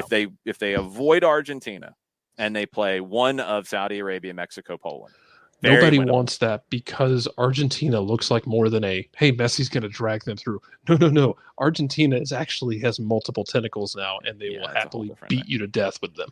So let's say that's where it goes. They get one of the other three, they win that. And then they go into a game with likely England. Denmark can beat England. And that would get you out of the quarter to do a semi. Denmark is my marker. That is the one at the team that has never been to the semifinal that is the best possibility to get to a semifinal this time. That's my you've already had the discussion in the Twitch pitch about England's finishing or lack thereof, and you get into a knockout game and England forgets how to finish. Yeah, I mean, but also you have a player that in Harry Kane who is the reigning Golden Boot winner, and if he gets going, doesn't have to do a whole lot. If he gets a goal a game, then he's fine. Coco wants to discuss the Lautaro Martinez Golden Boot campaign. I think that's a better one than Messi, because I think Messi plays more playmaker. Messi might get the damn assists. Might get the most assists. I think he's feeding Lautaro. Yeah, I just said that's why I think Messi's more likely. When John went through the odds of being the Golden Boot winners, I'm like, nah, Messi's the assist guy. I mean, who else would be? I have nobody else outside of. I mean, because South Korea's been to a semifinal, there's the so blue I can't even go blood, to them. so that's. That's what I'm saying. Like a non-blue blood getting to a semifinal. When you go through the World Cup and you're like, it's wide open, anybody can win it.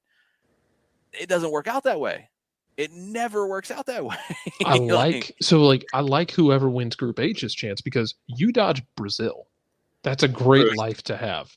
You would see them in the final, correct? You would see them in the final, but before that, of Serbia, Switzerland, Cameroon. Take that. I like Uruguay against those. I like any of them against those. I like any of them against any of Group H other than Brazil. Ghana, Cameroon would be a fun one. They might kill each other. God, Jesus. We're gonna but- have to call. We're gonna have to. Oh boy. Damn it. USA ref Geiger. We're gonna have to call Geiger out of retirement to handle that one. No, it'll be Ismail El-Fath instead. God, why are you choosing violence at He's there. 8:22? He's the only one who's there. We're gonna call Geiger out of retirement to handle that game. So okay, the winner of Group H, they get through the runner up in Group G. Then they would play likely the winner of Group F, which should be Belgium, but could be Croatia. Yeah. Okay. That's doable for Manageable. any of those teams. It's doable for them. But again, teams who haven't out of that group, the only one who hasn't been to a semifinal, and that was my line of non-blue blood, is Ghana. That's it, because Portugal's been to a semifinal. Uruguay's won the thing twice. What a goal for San Martin in the second division in Argentina. If you're watching TEC, good grief. South Korea's been to a semifinal. So it'd only be Ghana as the non-blue blood. They could get there possibly. But I like Denmark's chances the best. Who is your non-blue blood semifinalist that you are picking, John? I don't know that team. That's about the level I expect. What you got? Come on. You were all about Lewandowski a minute ago. Yeah, but I don't think they get to the Good semi. grief, this goal. Sorry, it's a corner that's played like about 10 yards back from the top of the 18. And then dude just settles it and rips a left-footed shot. Diarte. Sorry, that was amazing. Golazo. So you're not picking Lewandowski's crew. No. I mean, Because why? I just don't think that they advance to a semi. I just don't. Actually, they would not qualify anyway because they've been to a semifinal before. Yeah. So they don't even qualify for this. Or they've been to a third place game. They got there in one of the weird. I mean, it might have to be somebody like, well, I was going to say somebody like Ghana. They'd be one that haven't. So that's your pick, Jarrett. Who are you picking? Non-blue blood semifinalist. Who's the most likely?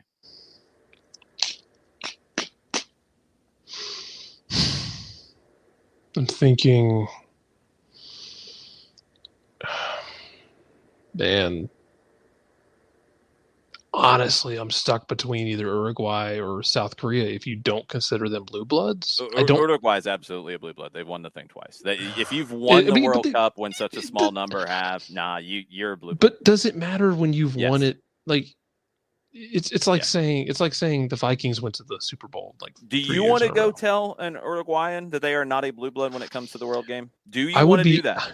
I want to poll Uruguayans everywhere and ask them: do they feel more comfortable being the underdog, or they want that heat? I think they want that heat. I Yeah, think they That's like fine. that Okay, heat. then yes, then cool. Call them, or like, call Yeah, them that. Like, I- South Korea's been there, but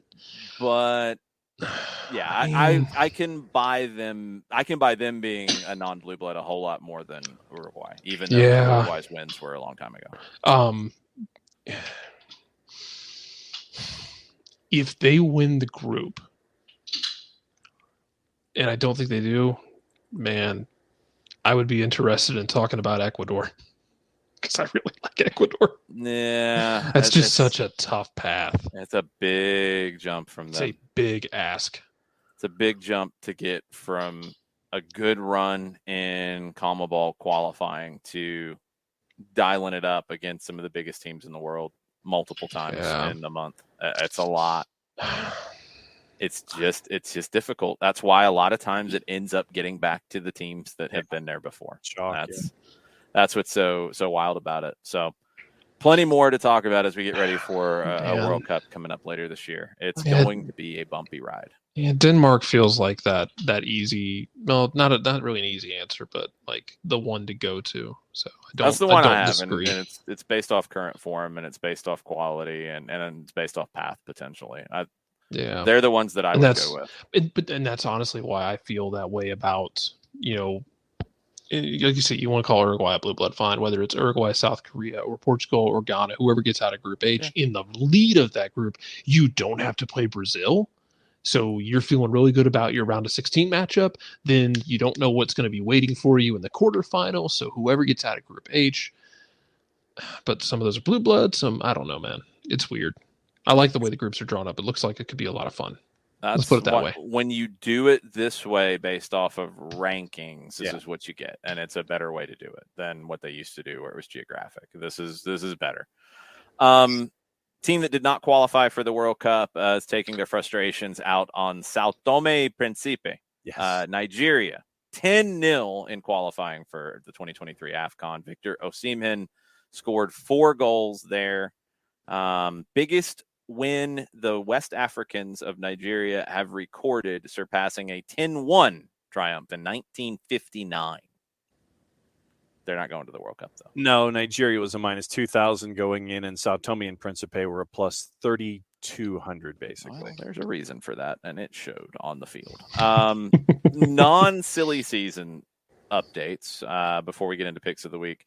Palermo, we've talked about the promotion relegation fight in Italy, and Palermo have secured promotion to Serie B. They beat Padova 2-0 on aggregate in the promotion finals out of Serie C. The Sicilians are very happy about the future City Football Group team as they are preparing to carry out their takeover of the club. And they're probably very happy because they'll be one step higher than having to fight through Serie C next year. So they're going up. First season back in Serie B following the financial collapse back in the summer of 2019. They were reformed in Serie D, and they've been climbing ever since. So 2019 summer, they fall apart. They go to Serie D, and now for 2022-23, they're back to Serie B. That's pretty good. Yep. And they're about to get bought by City Football Group. So that's pretty good time. That's a good week. Oh, and by the way, the over-under for Nigeria and Sao Tome and Principe at 9.5 was a plus 2,000. Well, that would have been pretty good if you were feeling that insane, because you'd have to be somewhat insane to pull that one off. Inter and Milan playing at the San Siro, talking about potentially playing in a joint stadium somewhere else than San Siro, than that area. Good luck. Well, I mean, the reason why is they're having to look elsewhere because they haven't been able to get anything done in the San Siro area. And I think Nick and I have talked about this before. One of the problems with Italy is every time you can't go 10 feet without hitting an archaeological World Heritage site. Correct. Yes, we know, but they have to do something because I know. It's just they're tough. at a stadium that is owned by the city. They want to build their own stadium. They've seen what Juventus has done since building their own stadium. Alessandro Antonello spoke to Sky Sports Italia about it and said that the teams have planned to move forward with new stadium plans that both include and exclude the San Siro area, working with their consultants to prepare the documents to be prepared to the city council. No longer the exclusivity of San Siro. We need to speed up and have a stadium for the 2 Milan clubs as soon as possible. Remember, Milan just under new ownership now and probably very aggressive. This is the Inter managing director speaking, said everything can be improved. Nothing is perfect, but it's still a road towards the evolution of a football system that must enter into new dynamics. And that's the issue. They've been trying to get the stadium done. The Rocco Commisso has talked about it in Florence, trying to get a new stadium done. Inter and Milan. This is the thing. Go ahead. I want to be there when Rocco starts just going off. I just want to see how the Italian media but I want to see how the Italian media reacts to him. Because Rocco is a card. Yes. That's how they've reacted. Okay, good. They've reacted as you would expect. Good. I just want to see it in person. I'm not trying to poo-poo everything he's doing. He's just a very entertaining reaction. No, he's a goof. At times. He's also very outspoken. Yes. But look, the thing is, I mean, yes, it's not easy to build a stadium in Italy, but yes, the clubs have to keep pushing to build stadiums in Italy. Like, it's just, you can't just say, no, we just can't do it. We just can't do it. Oh my goodness. I mean, no, you got to keep trying. And what's going to happen? There's things like what Juventus did, where they'll build it just outside of the city and they'll find somewhere that they can get it done, and they'll get it done. And it'll be like what we saw in this country when teams had to build stadiums in the suburbs. And if that's the only way you can get it done, then that's what they'll do eventually, because they have to have more control over their revenues. Yep. They can't be playing in city-owned stadiums all the time where the city's making the money and they won't do anything to upgrade the stadium, and you're playing in museums. I mean, like that's an issue that Argentine clubs have too. It's an issue that happens in a lot of different countries, but it's something that has to change. And now you've got teams with more investment to where they're going to really push that envelope harder. And they have to. And we'll see if they can actually find success with it, but they definitely have to. Before John gives us the update on Derby County, because it's quite complicated, I thought you would be entertained by reports that are coming out in Spain. And I think one thing that Barcelona is going to have to learn is stop doing these like documentary kind of shows where you're filming things behind the scenes, because you're getting reports of a meeting with Xavi and Gerard Piqué. And you're getting pretty direct quotes and phrasing of what was said in the meeting, because I believe there's video of it. Xavi, who played with Gerard Piqué, tells him that he loves him if he's 100% committed. If he's not 100% committed, he doesn't want Piqué at the club. Sorry, we have the police now involved in an argument. God, on Argentina's the touchline in beautiful. Argentina. It's great. Ooh, okay. It's a beautiful country. It's good stuff. Things were a little spicy there for a minute. So Xavi has told Piqué he wants him if he's committed. If he's not committed, he doesn't want him. He's unhappy with some behaviors. He asks him to prioritize football over his business life. Piqué has promised that would be the case. Xavi only wants him if he's entirely committed. Displeasure with some of the issues off the field. Piqué has offered to help the club any way he can. He's willing to review his contract to help meet financial fair play. That would mean taking a pay cut. Piqué also told Joan Laporta, and it's been quoted in places, that you can go bring in the best center back in the world and he will be my substitute. So Piqué is feeling very good about himself. We'll see. Old Gerard is living the life these days with all kinds of things going on outside of the field. Xavi basically said, look, no more. Like, you want to be here and you got to be completely committed. You got to stop getting involved in all this other stuff. Fix it. And Piqué says he will. And he says he'll take a pay cut to stay. So we'll see what happens. Intriguing. Drama. Yes. So the match was on TAC that had just had the police? Yeah, you reacted to it like you saw it. No. I was intrigued, and so I'm now heading to TAC to see if there's more activity from said police. It is on TAC, yes. It is the second division in Argentina. And Brown Adrogué pulled one back. They were trailing 2-0 after the Golazo bomb, the Bombazo. But they pulled one back from the spot. There was a heavy collision right in front of one of the benches, and everybody got riled up, and the Policia had to come out and try to calm everybody down. It's good time. Beautiful. And there's still about 25 minutes to play. So yeah. Buckle up. There's not enough buckles for Argentine football. You got to try. There's not enough buckles for Derby County because they can't afford them right now. What's going on, John? Chris Kirchner has, for those who missed it this morning, Chris Kirchner has withdrawn his bid to be the exclusive guy in the front of the line for Derby County. And so now it looks like he's withdrawn his bid completely. Yeah, she's withdrawn his bid completely. It's out the door. He's done. Yes, he is. Forget about the line. He left. Yeah, he's gone. He gone. And so now that he has withdrawn his bid, they're looking at Mike Ashley. We've talked about him before. Mike Ashley wants to get it on the cheap, and he's offended that he hasn't been asked this entire time to be the number one guy and be the one that takes Derby County over. And for those that missed it this morning, really quickly with Mike Ashley, he wants to get it on the cheap. He also doesn't want to pay the administrators who've been overseeing the prospect of a sale, because he feels that the Quantuma, which is the name of the outfit, those are the administrators, that Quantuma, they've been staring at the guy all along, and it's Mike Ashley. And so why should I pay them if they haven't done their job, and they should just give it to me? And so why should I pay you the £2.5 million that you have accumulated so far if I have exactly. So yeah, Mike Ashley is stomping his feet and waving frantically in the air, going, "But me? What about me?" And the administrators are kind of going into other places. And so now the EFL. What are the administrators doing when he does that? Oh, I'm sure. I think you just played it.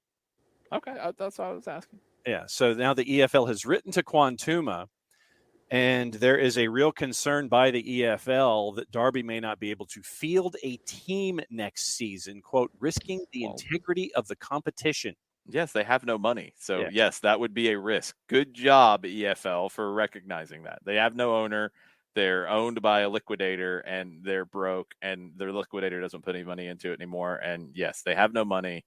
So, brilliant to determine that, yeah, they might be a problem on the schedule. Yes. And so now the EFL is taking, and this is apparently an extraordinary step. Now they have informed. They like that word when it's not quite as extraordinary as much as they use it. Yeah. So now the EFL has had a conversation with the administrators saying that they must be directly involved with negotiations with potential bidders for Derby County. So now they don't trust the liquidators anymore. I don't trust Quantuma anymore. The liquidator / administrator. Yeah, liquidator administrator. I'm using liquidator a little. Coco says the New Orleans Jesters might be worth more than Derby County right now. Not far off. I don't know about that. So Quantuma has apparently seen, quote, proof of funds, end quote, from at least 5 groups, Ashley being one, former chairman Andy Appleby is another, and there are 3 others. And it appears that there are other individuals or other groups that if they are still trying to figure out who the next owner is, there are folks with deep pockets who are in the background who will help fund things along. They don't want to own Derby County. What? But yeah, it's like, what would they get out of it? That's the question. That we don't. Well, I mean, last time I checked, people with deep pockets don't like to just give money away. True. So what would they get out of it? That is, once again, that's what we don't. Rob Dorsett from Sky had mentioned these deep-pocketed, well-heeled individuals, successful business people who will not allow Derby to fail. Sounds a lot like Enron. Did somebody just buy the thing? Yeah, exactly. They don't want to buy. It sounds nothing like Enron. They too big to fail. That's a stupid phrase. That has nothing to do with this. They're failing. They are. They have no owner. Mm-mm. The only person who showed up and said, I got it. And the company said, yeah, you got it. You're cool. Let's do this. You don't got it. No, they didn't even get to that point because he's like, it's on the way. Dallas Stars $800,000 sponsorship. Well, whatever. He showed them something and they said, yes, he had it. So he wasted everybody's time. So what are they doing? But this whole thing about like it's too big to fail, they'll fail. They'll be broke. They won't play. If they don't figure it out in a couple of weeks, they're not going to be on the schedule. Mm-hmm. That's known as failing. Yes. So no, the too big to fail thing, get out of town with that nonsense. If some rich person wants to write it off, okay, fine. But what are they going to get out of it? Because they're not going to do that for nothing. And it's not purely going to be a write-off. And that's the hook in all of this, is that who these individuals are behind the scenes that they'll step in short term if they need to, but they don't want the long-term investment of owning Derby County. We don't know who these individuals are, but apparently Rob Dorsett at Sky does, or at least. Well, that sounds like complete and utter bunk, as they would say. Bunk. Because what are they're not going to just give you money. No. We don't want to own the club. But here it is $5 million for the season to be okay. Yeah, just take it. It's okay. Here. We don't want to own the club. Yeah, right. They want something. Do they want the stadium? Do they want the real estate attached to it? What is that going to do? What's that go? What is that if you don't have a team? You could raise it and turn it into something else or attract another club. Yeah, how easy is that going to be? Attract another. Who are you going to attract? You're not going to get Everton. John's having flashbacks to AFC Wimbledon. That is true. What? That's what he's doing. He is having flashbacks to Wimbledon and MK Dons. All that is ridiculous. I want to know who these rich people are. Just want to give money away because hello, I'll take some of that. Yeah.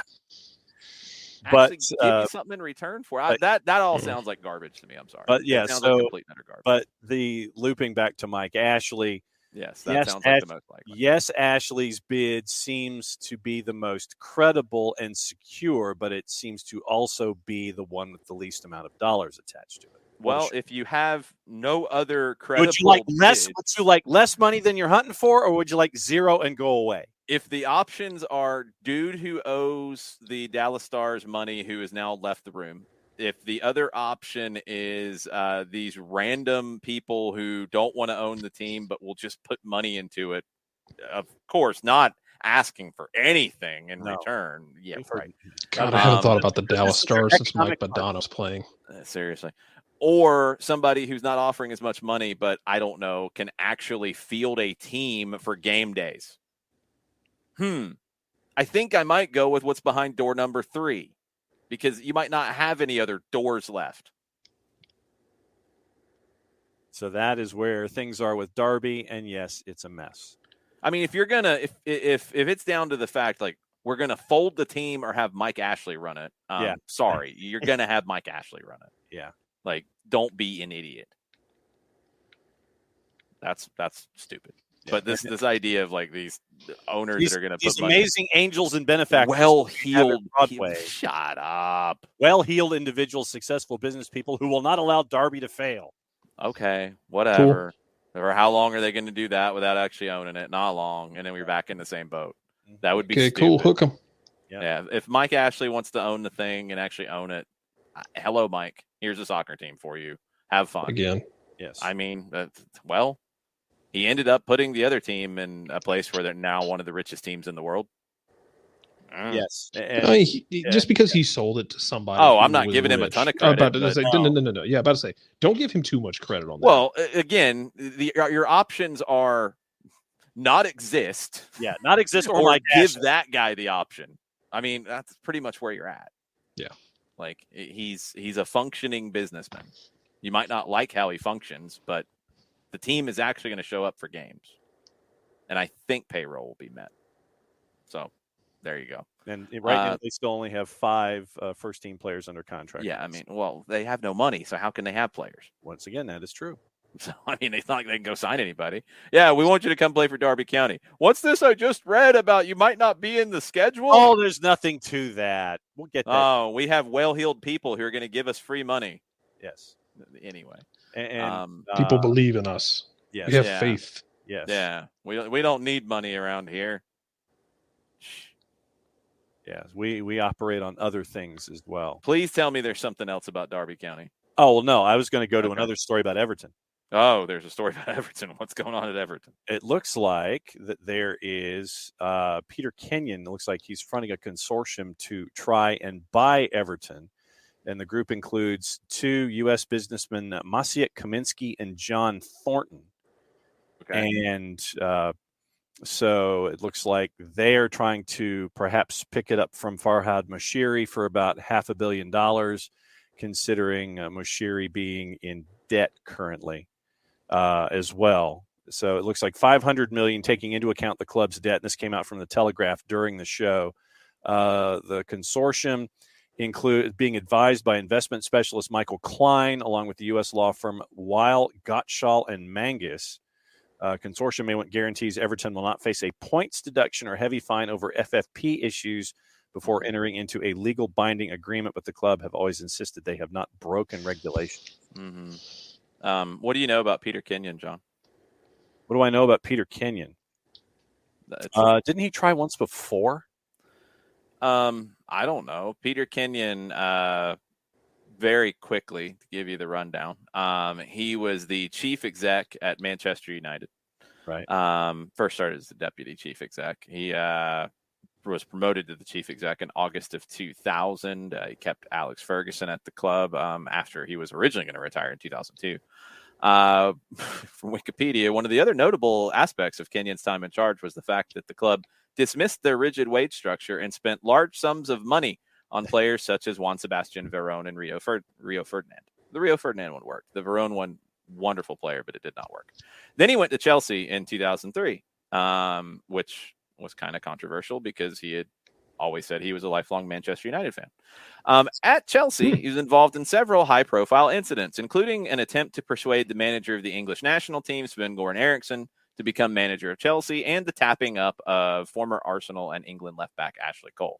Ashley Cole was under contract to Arsenal, and he had a tapping up dinner, I believe, with Peter Kenyon and Chelsea, and ended up going to Chelsea. He was under contract, and then he ends up going to Chelsea, and it was kind of bad. He stayed at Chelsea for 6 years, but then later, after his time at Chelsea was over, an investigation by The Guardian implicated Kenyon and Jorge Mendes, Portuguese super agent, in breaching FIFA regulations regarding third-party ownership and conflict of interest in player representation, buying player rights through companies based in Jersey and Ireland.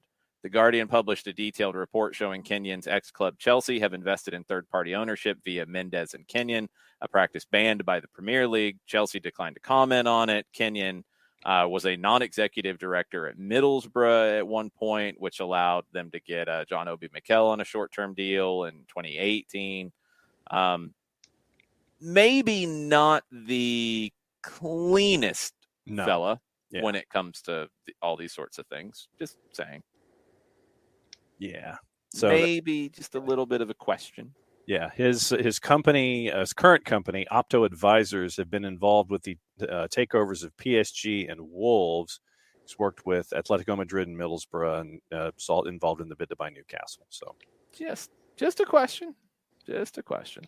You got about 10 plus minutes left as San Martin is holding on against Brown Adrogué. And I think we've talked about Brown Adrogué before on the show. Their coach, Pablo Vico, he has been there for 13 years, which is like 100 years in most parts of the world. In Argentina, that's insanity. Over 500 games with Brown Adrogué. It was recently, like in the last month, he was honored for going over 500 games. 66 years old. He has an amazing mustache, and that's what he is known for. And he has lived in the facilities at the Adrogué Stadium for the last 20 years. His story's amazing. Okay. Like, that's cool as hell. He started out as like not janitor exactly, groundskeeper kind of. Yeah. Stadium ops, like whatever. That's what he started as there. Then he really looked out for the youth side of things. He started coaching the kids, and he started moving on up. And he got them promoted to the B Nacional in 2013. They went down, but they've come back again. They've kind of been back and forth. But yeah, 13 plus years, over 500 games. He's still there. Still doing his thing, and he's still got an amazing mustache. I wish I'd show a close up of him so you could see it. It's an amazing mustache. Pablo Vico. I highly recommend looking it up. Great mustache. Great story. Really cool dude. Do we want to get into picks of the week, or do we want to get into rumor and innuendo? Or actually, John is back. John froze somewhere. He did. Back over here.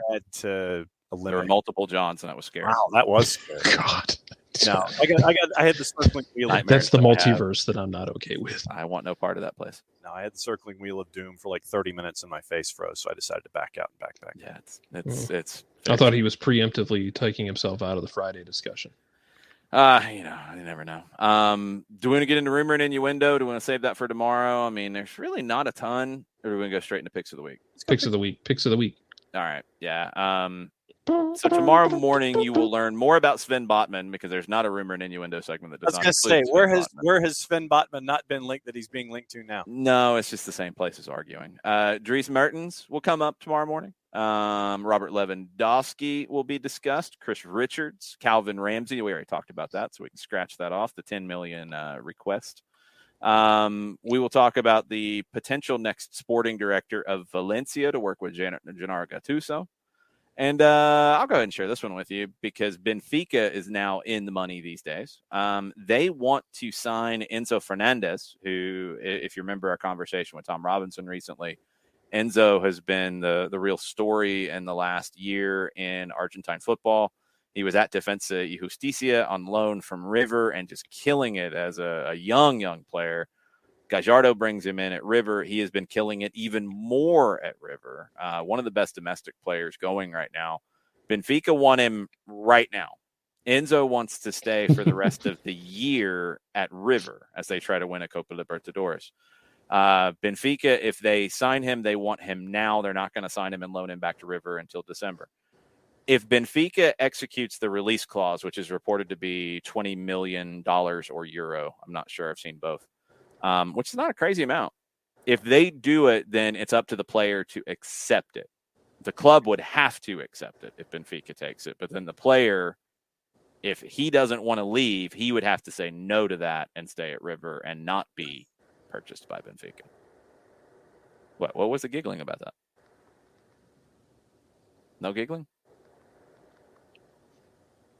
What's going on? He's muted, so I'm just choking here. It went down the wrong way. You're just choking. You're not giggling about Enzo Fernandez. No, You're I'm just not giggling about it. randomly choking. $20 million. I'm just randomly choking because liquid went down the wrong way. Ay, Dios mío. Where will Marcelo go, Ricky? Back to Brazil is probably a strong possibility. Have not seen anything yet, though. Let's see if we can figure that out. All right, let's get into picks of the week. So Jared, of course, wants to get into picks of the week from last week because we talked about how he started. We'll see how he finished. There you go. As we jump into it right about now. Picks of the week. Tuesday, Germany and England. Nobody picked England to win. John and Nick picked Germany to win. No, it was a draw. I picked it. Jarrett picked it. The Twitch pitch picked it. We got to 320, collecting on our 220. Wednesday, it was the Birmingham Legion and Memphis 901. John, the Twitch pitch, and Nick picked Memphis. Southern harm, brother. What does that have to do with making the wrong pick, John? That's what they call this rivalry. What does that have to do with you making the wrong pick, sir? Everything, always. You made the wrong pick. I don't care what they call it. You were incorrect. I would have been correct if not for Anderson Asayadu because I had a draw. Yep. Jarrett picked Birmingham. you're welcome. Shut up. Thursday, North Macedonia and the Republic of Georgia. Oh, my God. I picked North Macedonia. The Twitch pitch picked North Macedonia. Nick picked North Macedonia. All of us were wrong. John picked the draw. Incorrect. The Republic of Georgia went on the road and won at plus 220, and Jarrett picked that as well. Jarrett was at 854 through Thursday. I like the Chevelle baseline we're using now. I like this one for picks of the week. I was using it for something else, but John couldn't do it for the week. It was too much. I like it for picks of the week. Friday, it was Kashmir Tech hosting the Ferrymead Bays FC in New Zealand for some reason. The Twitch pitch picked Kashmir Tech. Why? I have no idea. They were wrong. I picked the Ferrymead Bays, and I even told John to email their people and say that I picked them. I was wrong. They didn't win. Jarrett picked the Ferrymead Bays as well. They didn't email us back either. Well, then that's why they lost. They didn't lose. They drew, but that's why we didn't get it right. Jarrett picked the Ferrymead Bays. John and Nick picked a draw. That's the only thing they got right all week. That got them to minus 100. Saturday, it was Charlotte. As we got to relive the music because we've been talking a lot. Saturday, it was Charlotte hosting the Red Bulls. Everybody but Jarrett picked the Red Bulls. Jarrett picked the draw. Charlotte ended up winning. Nobody got it right. We all lost points. So, going into Sunday in Mozambique, Jarrett was leading with 654. Nobody else was over 0. I was at minus 80. The Twitch pitch was at minus 80. John and Nick were minus 200. Well, the game in Mozambique didn't happen. I think it's been postponed a week. So our pick of Costa do Sol and Ferroviario de Nampula did not occur. So we have nothing on that. Sunday didn't exist in the picks of the week world. The prop bet was the number of goals scored in the Kan-Ul hosting COD FC game from Mongolia. I picked 11 goals. I missed it. Not by much, though. I was the second closest. John picked 7. No. Twitch pitch picked 6. And Nick picked 6. No. The score was 9-0 for COD FC, and Jarrett picked 9 in the game, so he got the prop bet. So Jarrett is your winner with 754 on the board, and nobody else was in the positive. Wow. Oh my God. You got the 9 goals correct in COD On FC the and Con-Ul. God. Yes, and Chevelle is happy. Fake Chevelle is happy for your win. I liked Chevelle in high school, man. My iPod Nano had a lot of Chevelle on it. Oh, man. Oh, Ricky finished plus 535. Not as good as plus 754. That's what I'm saying. No, I'm giving people credit for doing good work because Why they would you did good do work, that? unlike the rest of my Oh, co-hosts Jeez, here he tries. who just couldn't get it over the hill. It was like watching people going bowling and they took the bumpers down and all of a sudden they bowl the way I golf. But you know what? It's been kind of like golfing for me. Ask Jason, ask John. They've been watching me go through this. You swing big, nothing's going. It's just dribbling off the tee, going 30 feet. You miss on picks left and right. It's how it goes sometimes. And the more you do it, though, the more you fail. You absorb that failure. You learn from it. You learn from that time you shank a ball 20 feet. You learn from the time you almost hit a mole instead of hitting the ball. You learn from the time you almost killed a goose, which means Jason would have never fired me from the show again, which he did actually before the show tonight. Yeah, I did. If I had hit that goose, he would never fire me again. This is true. But you learn from those moments. You learn from your mistakes. You learn from your failures because you don't give up on them. You don't quit. That's how you pick up a title. You don't quit. You keep going. You hit your head against the wall enough times. Eventually, the wall's going to lose. You keep making your picks. You keep believing in yourself. You keep believing in your picks. And you'll find yourself on top of the mountain. And you'll find yourself with people looking up at you. And I get it. Amen. Not necessarily looking up at you because of geography, where they have to look up at you. They're looking up at you because you posted a good number. And you build on it for next week because you don't just learn from your failures, you learn from your successes. You learn and you grow. You take the good, you take the bad. You always find the good to grow better from it. Last time we went out to the course, Jarrett didn't do great, but Jarrett did a little bit better. Jason learned from his failures on the course. I saw him almost break a sand wedge. After he did that and got it out of his system, I saw him hit a drive that still hasn't landed yet. He can learn from his failures this week. John can learn from his failures this week. Maybe Nick can learn from his failures. We'll have to see. We will have to see with Nick Alifi. Shout out to Nick Alifi, though, because he is dealing with COVID after it ran through my house, ran through his house. We haven't seen each other, so he didn't get it from me, but same problem I had last week, which cost me my spot in the media game, and my soul still hurts. But that being said, I was trying to be safe and didn't want to cause an outbreak in a professional sporting facility. I feel like that'd leave a bad reputation for SDH and myself. Yes, that would be bad. But you take those failures, you take those successes, you take the good from them, you grow, you get better, you strike the ball solidly, you strike your pick solidly next time. And maybe next time, you guess 9 goals. You go big or you go home. I went with 11. I was only off by 2. You go big-ish. There you go. Okay. You go big or you go home and you learn from your failures and you come back next time and you try and sight in that rifle just right. You sight in that wedge, that 7-iron just right. You find what works for you and you go with it. And then next time, maybe you can be looking down on everyone else.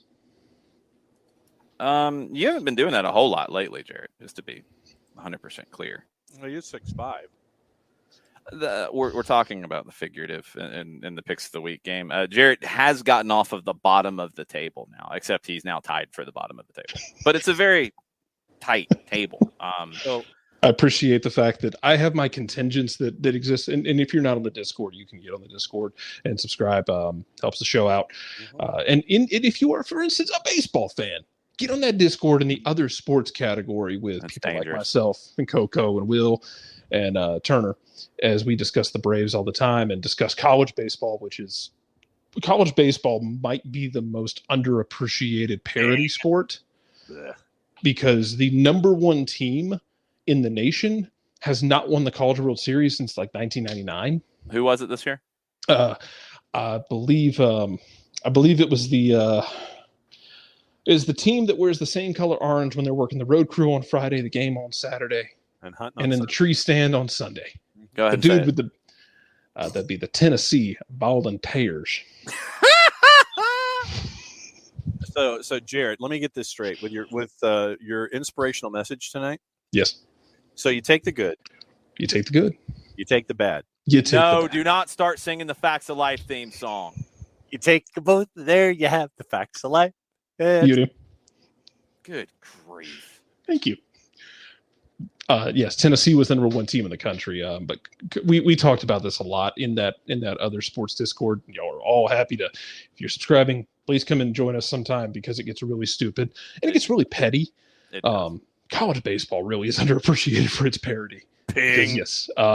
Awful. Yeah, because Tennessee was amazing because in game one of their super regional, they had a player ejected because he told the F. Hold on. We might have a fight in the San Martin Brown Adrogay game at the very end in the last minute of stoppage time. Two guys one was throwing a shoulder into the other guy's jaw, back and forth. Nothing happened. I was hoping they'd brawl. The whistle's about to be blown. They really might fight after that. There's a lot around this. A Tennessee player told the ref he was effing garbage and then got ejected and had like the surprise Pikachu meme of like, I can't believe he ejected me after I told him he was effing garbage. He effed around and he found out. Tennessee is also the kind of team that literally had a hitter hit a double over a center fielder's head and flip off the center fielder as he rounded first base. It's very much a Cobra Kai energy. Yeah. And everyone enjoys watching them lose. Brown Adrogay has lost, and they are surrounding the referee. They're not very happy. Beautiful. But yeah, it's Policia. We appreciate sports like that. Come join us in our chaos. It was just the riot shields, man. This is that's when you know football, it's gonna be fun. This is like a day that ends in a Y, especially in the second division. My only regret is that I did not trust Charlotte enough. Because there was no reason to trust Charlotte. Well, can I take you to the other side of that coin? There's reason to... As much fun as the start of the year was for Red Bulls, it wasn't sustainable what they were doing. Hold on. We got an assistant who wants to run through the riot shields. He was the guy who the Policia had to come out for last time. Pablo Vico, with his wonderful mustache, needs to come get his assistant under control. Or whatever he is. Goalkeeper, Ryan. Sorry, he's wanting to run through right. It's one of those things, man, where it's not about trusting Charlotte as much as it is not trusting New York, if that makes sense. Yeah, but New York had been like the best team on the road all season. I know, but it's not sustainable. Yeah. In this league, that's not a Hey, look, Charlotte function. won. I don't think you should feel anything bad about not picking Charlotte because I don't think many people picked Charlotte. Sorry, the assistant coach is now going back to yell at people with riot shields. Or no, he's trying to get beyond the riot shields to yell at the referee. The referee is behind 1, 2, 3, 4 Policias. Man, this guy's really got a lot to say. Oh, yeah. I was trying to figure out. Oh, there was hand signals. They didn't quite catch it. That might be for the best. Oh, Travis Darno homered, by the way, for all my baseball contingents who are in the Twitch pitch. The Braves are going for 12 in a row. Nobody fought. I'm a little sad with San Martin and Brown Adrogay, but it was good stuff. Seriously, okay. The entire Discord's entire existence was completely justified for me just by going through the playoff run. Yes. The playoff run last year for the Braves in that Discord because it was an emotional room. Oh yeah, for sure. Yeah. Anyway, carry on. Okay, so we have to come up with now the two teams want to fight. They're going to go off the air, and we might have a brawl at the very end. The San Martin had their little huddle, and now the Brown Adrogay players want to go fight them. There's no Policia there to break them up. It's an easier fight. No fighting just yet. You never know. We'll keep you posted. Okay, so we don't have Nick, so we have to have a consensus pick. We'll find something. Jarrett gets 2 picks. He's got a veto. Twitch pitch, and I guess it's Ricky who has the Sunday game. So go ahead and start coming up with that. And we will jump into whatever we can come up with because it's not exactly super easy right now. Yes, will the Dansby slander will continue until MVP votes start rolling in. I did this last year with Austin Riley. The more I yelled about Austin Riley, the better he hit. The more I yelled about Dansby this year, he looks like a legitimate all-star shortstop. Don't keep yelling. Oh yeah, I will. Oh yeah, no, this is a thing. I have to pick a whipping boy every year. We do. Okay, fair enough. If we're gonna pick a game on Tuesday as a whipping boy, it could be Luxembourg and the Faroe Islands. Oh man, that's DGen action that I appreciate about this show.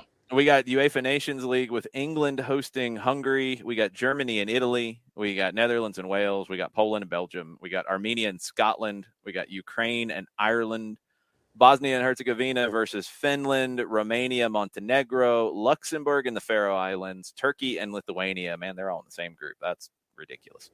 Liechtenstein hosting Latvia. Moldova hosting Andorra. We do have the Costa Rica New Zealand game we could talk about for tomorrow. We do have Seattle and Vancouver in some Tuesday night absurdity in Major League Soccer. Can I burn? There you go. Let's burn that one.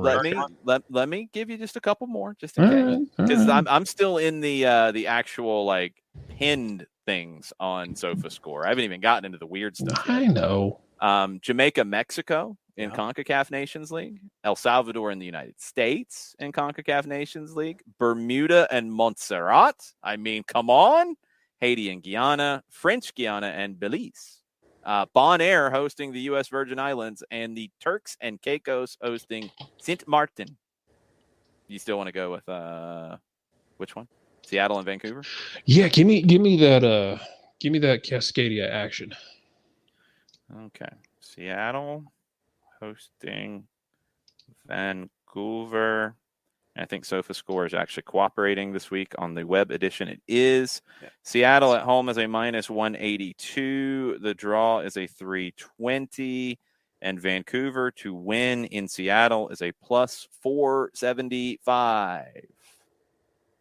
Now, no Christian Roldan. Raul Ruidiaz did not go with Peru. That might look bad in hindsight. I think Nuhu is away with Cameroon because I think he did something that he had to apologize for, and I did not see the details. Something in an airport. I think Alex Roldan is with Seattle. I don't think he's with El Salvador. I saw some chatter about that. Last time they played was last November in Vancouver, and it was a 1-1 draw. Last time they played in Seattle was a 4-1 win for the Sounders last October. And before that in Seattle in June, it was a 2-2 draw. And we're about to have some Argentine basketball action on Teise if you're really degenerate. I think San Martin's going for the double today. I think they're playing. This might be a different San Martin, though. Who was last week? Nick was. Nick's been last a lot. Yeah, Nick's taking my spot in this. Yeah. John was tied with Nick for last. So, John, you have to come up with the prop bet this week, and you have to start us off. I will go with, to start us off, Seattle at home, as Coach Sartini is this will be the next step in him being dismissed in Vancouver so he can go and coach. You're getting him fired? No, it would be the next step in that because he's linked to the Blackburn job. Didn't Blackburn hire somebody today, John? Did they? This is your country. You are Mr. England. Look it up. I'm almost certain Blackburn hired a manager. So the get fired from Vancouver so I can go coach Blackburn idea. Yes. Well, I'm still going to go with the first part, so I'm going with Seattle. Okay. Did Blackburn hire somebody? I'm efforting that. How long does it take you to effort? We're talking about me and technology. It's typing. You could do that on a typewriter. It's the same principle. We need the Blackburn fans to know that they have a new manager. There's at least one of them watching. Okay. Well, they are set to announce Jon Dahl Tomasson in the next 48 hours. They have not announced him, but they are set to announce him. Weren't they looking at Ronnie Dyla? Allegedly. Yeah, I think that one is a true allegedly. Yeah, well. Spent 1 year at Newcastle in the late 90s. Well, do you know who he is? Jon Dahl Tomasson? Yes. Signed by Kenny Dalglish ahead of the 97-98 season as a 21-year-old. You're reading it, right? Yes, I am. I'm reading. Do you know who he is? No, that's what I figured. He's a legend. He's a legendary player. Heerenveen? Legendary player. Final. As a coach, maybe not. Are you going to give us the Jon Dahl Tomasson update now? I could. Well, just as to who do. Well, we'd like you to. Yeah, I mean, you already started. He is a Danish legend. That is the important part of it. Yes. Forget the fine. He did play for Milan, though. So Nick would appreciate Jon Dahl Tomasson. But for Denmark, 112 caps and 51 goals. And he also, he's managed more than what you had. He was at Malmo last. It's a good gig. He was there in January of 2020. That's bad timing to go somewhere. But he did win the Swedish title in his first season at Malmo. Second season at Malmo, he took the club to the group stage of the Champions League after getting through 4 rounds, beat Rangers in the 3rd round, beat Ludogorets in the 4th, won another title, and he left on his own accord in December of 2021. So that's after pretty a good. 6-year absence of managing. Yes. Before he was at Roda JC Kirkrad in 2016. He was an assistant coach with Denmark in 2016. So that too. I was talking about no. his own individual dude. Yeah, no. He was at Excelsior in the Netherlands too. He was also an assistant at Vitesse Arnhem. But he did pretty well at Malmo, so now he's going to Blackburn. Roda's coach that got fired before Tomasson took the gig was a dude by the name of Ruud Brood. Ruud Brood. That man has wrestled in Ohio Valley. He's probably Dutch. Yeah, that's the name of somebody who was just pitched into a low level stable. That's the stable. The Ruud Brood. Ruud Brood. Yeah, that's the stable.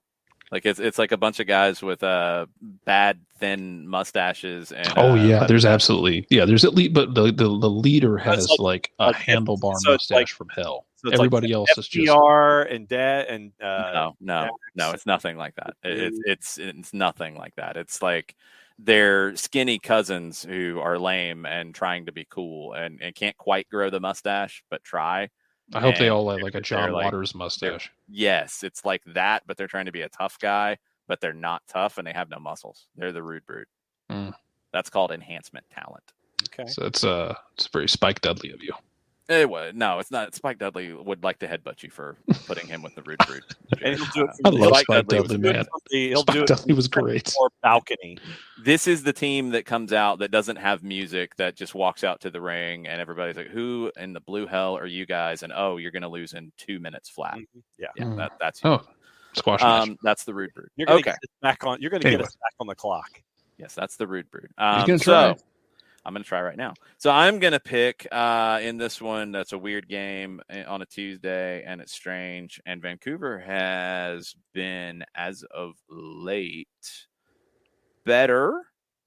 3 wins out of their last 5. They won back-to-back before the break. They're actually ahead of Seattle in the standings. Seattle is not quite 100%. I'm going to go draw.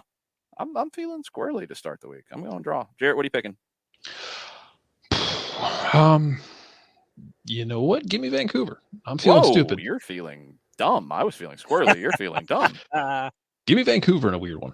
That's fair enough. It is one Vancouver. of those games. Vancouver's put together some really dumb results this year that make no sense, and Seattle's going to be missing people, and Seattle still hasn't entirely turned the engine over with everyone on the field. So give me Vancouver, and in a this guy's going to try and save his job kind of game. Is there an actual Ruud Brood?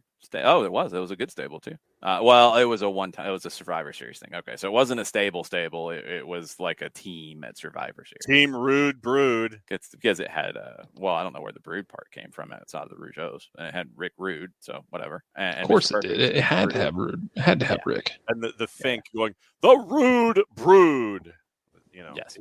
Hand up to the ear. Yes, it was like that. The real Ruud Brood would have lost in 90 seconds. And it had like fake leather vests, not real ones. So it would have been fake. It would have been like pleather. Pleather. There you go. Because they're trying to be tough. Glad we're on the same page. Yes. Let's move to Wednesday, and let's find a game from Wednesday. Jarrett's used one of his picks. We've got Liga Profesional de Fútbol in Argentina on Wednesday. We have a rematch of the Copa de la Liga final with Boca hosting Tigre. You know who Boca's linked to, don't you? Oh yeah. Boca, rumors out of Argentina that they are bringing in or potentially bringing in James Rodriguez. Saw that. Man, this is about to The be a Boca. pro River show. Well, River in the is eyes linked to of bringing in Luis Suarez. yeah. This Nick's gonna like make this into a pro River environment. We're having Oh, now I know flashbacks. where I was going with Vanni Sartini. Where were you going with Where- Vanni wait, Sartini, John? Because what- you went somewhere that was completely and utterly incorrect, I guess. What does Vanni Sartini ever do to you? What did he do now? Where were you Black- going? Blackpool, not Blackburn. That's what You're I saw. mixing up Blackburn and Blackpool? Yes. Blackpool FC owner Simon Sadler is planning to bring Vancouver Whitecaps coach Vanni Sartini to the club next season. According to Max News, talks are ongoing as Sadler's trying everything possible to convince him to the club next season. England is furious with you, John. Not the first time, won't be the last. You just mixed up Blackpool and Blackburn. Jeez. Keep doing it. We've Make 'em lost mad. all of the England fans. Make them mad. Well, you only made the Blackpool and Okay, you made Blackburn 5 fans. people mad. 6. Blackpool's got a couple more fans, I think. They had like Sir Stanley Matthews at Blackpool. He's a legend. Fair enough. Blackburn did win a Premier League title, Yeah, so they got that. They're one of the group, Yeah, select they group won that one. won it. Yeah, that was in the early days. Anyway, Liga Profesional de Football, Boca and Tigre, Colón and Pulga, who's back, hosting River. If you did not see, what was that? What? No, it's just the Pulga. pulga, but then the joy in your voice when you said Oh, he's back. absolutely. He's It's back. Pulga. I mean, You he's said- back. you- It's How can you happiness. not You know be what? excited about it? I'm excited by the joy in your voice more than I am the idea of Polga It's- being back, even though I'm you excited should about be Polga excited being about back. both.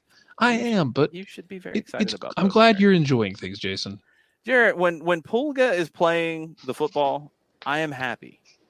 It's all that matters, man. He's 37. I don't know how much longer he's going to be playing the football. He played 45 It's minutes. South. in the game It's against Union. CONMEBOL Luka Modric.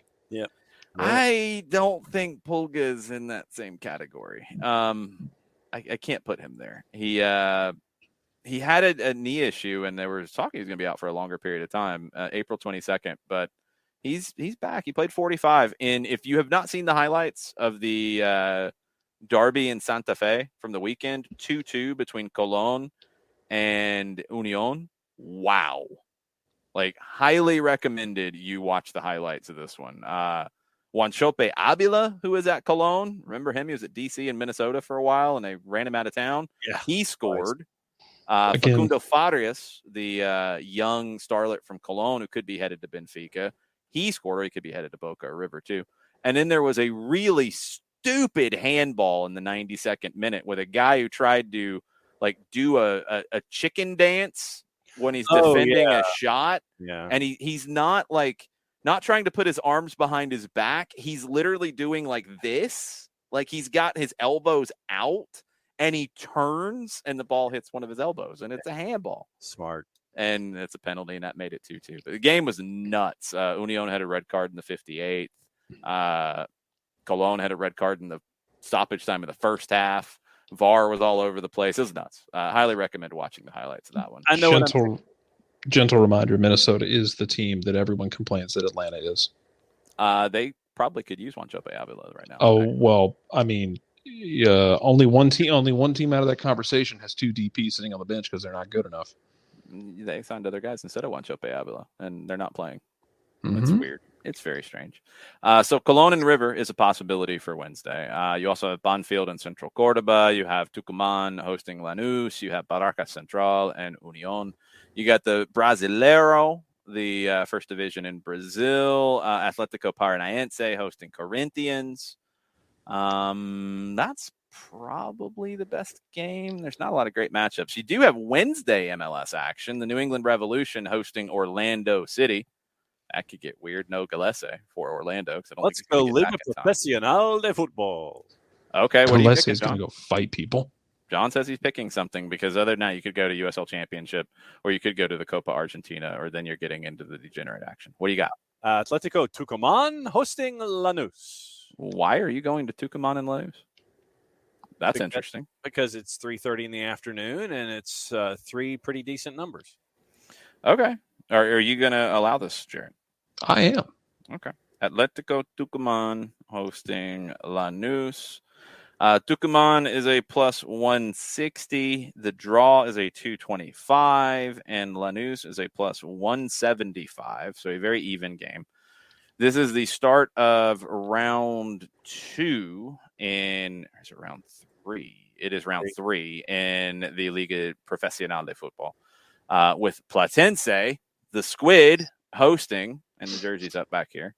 They're 2-0. They're the only one with a perfect record. Lanús, 2 draws. Tucumán, 2 draws. They both have a goal. They both have conceded a goal. That has been their season so far. Matchups previous to this one between these two teams. Last time they played, Lanús hosted in July of 21, and Lanús won 4-2. Time before that, that was in the Liga. Time before that was in the Copa, and Lanús hosted it in March of 21, and Lanús won that 2-1. Last time Tucumán hosted, it was February of 2020, the pre-COVID times that seemed like they were so long ago. It was a 2-2 draw for that and a scoreless draw in 18. They haven't played a whole lot, Tucumán and Lanús.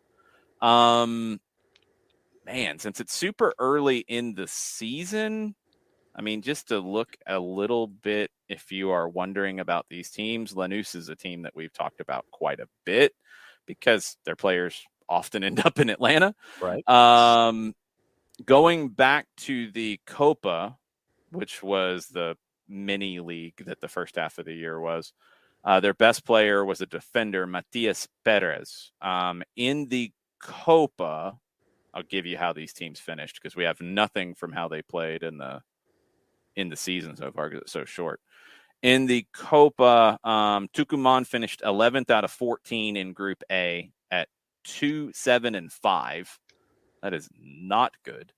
In Group B, Lanús finished 12th at 3-5-6. That is not good. So whatever. I got to pick something. I'm going with a draw because I have no idea. And these teams have drawn every game they've played this season. Draw. Jarrett. Give me the draw as well. Yeah. There's nothing enjoyable, but this is like it could be a fun game. But it could be a fun game, but picking it as like it's like eating like a bland pudding. There's nothing enjoyable about not this. A chocolate pudding. Like like a not even a good vanilla pudding. Like you didn't put you didn't put enough flavor in it. I mean, it's pudding, it's there, but you could have done so much more with it. Yeah. John picked it. What are you going with now? Pudding man. You're going with Tucumán? Do you have any reason for that? Nope. Tucumán's at home. That's fine. That's a reason. And the two of you have picked draws, so I'm trying to go in a different direction so the game's not a complete total wash. But when you go the wrong direction, it really doesn't help you. I'm aware of that too. Okay, just checking. That's why I was asking, like, for a reason why you picked them at home. That's a absolutely good reason because there's not much separating these teams. Let's go to Thursday. You do have Liga Profesional de Football. You have the leaders, Platense, the Squid. They are hosting Gimnasia. You have Serie A in Brazil. Botafogo and Sao Paulo is the best game there. You could go to Colombia, and you could go to Jose Hernandez's former team, La Equidad, hosting Independiente Medellin. Then we're going to have to get into the degenerate action on Thursday because it goes downhill very fast. We could go to the CFA Super League Stage 1 Group A in China. I have no idea what any of that means. With Tianjin Jinmin Tiger hosting Chengdu Rongqing. Okay. We do have in the CFA China League, which I guess is a lower level, we have Heilongjiang Ice City.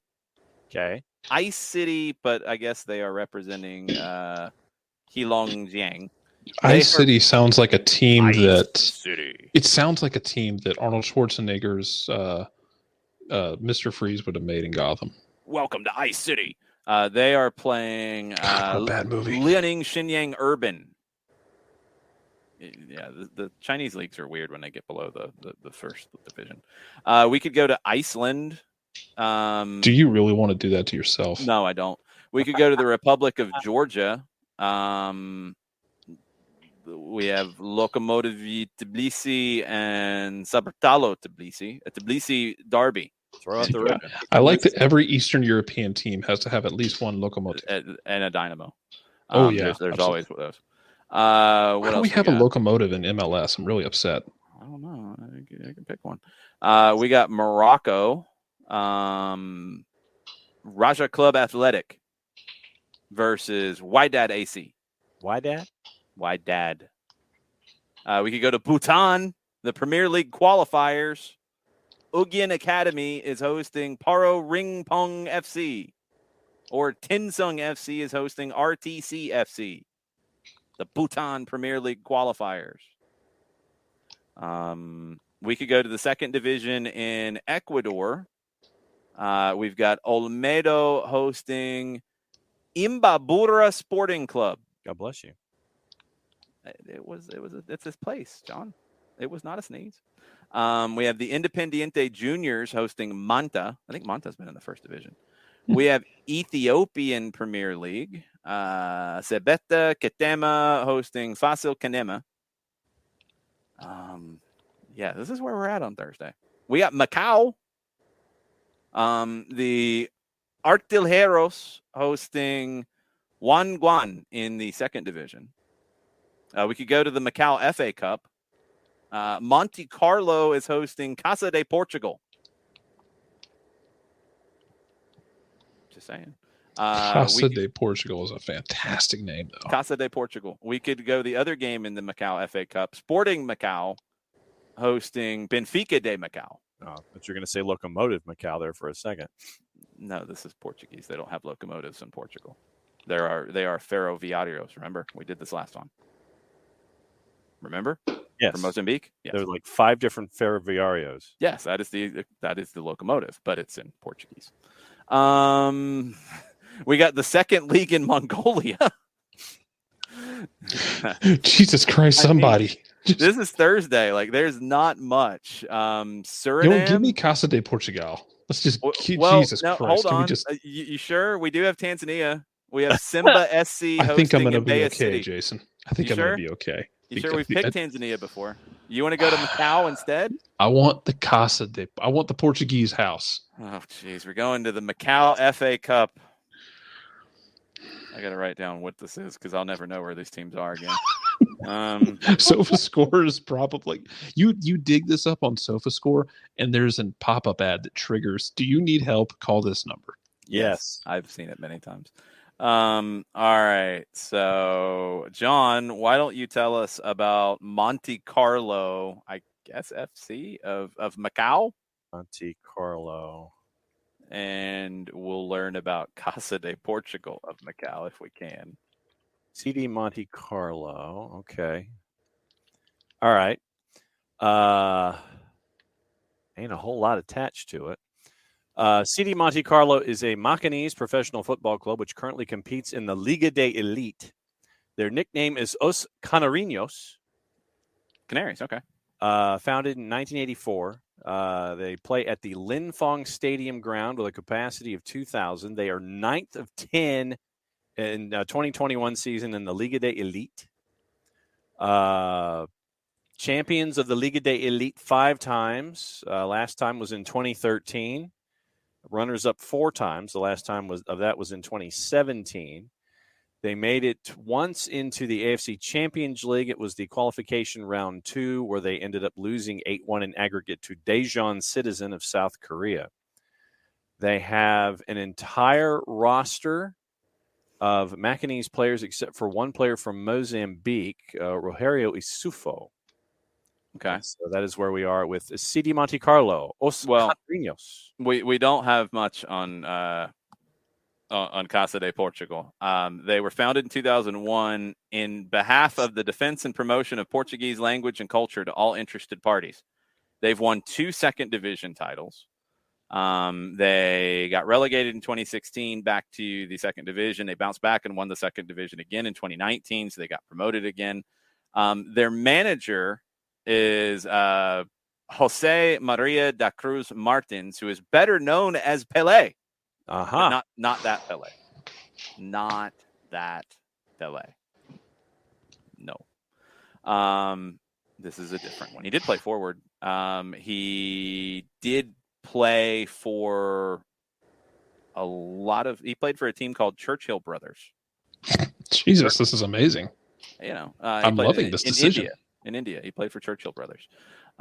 So that's all we have on Casa de Portugal. Now, the matchup between these two teams, it's kind of weird. The league in Macau is interesting.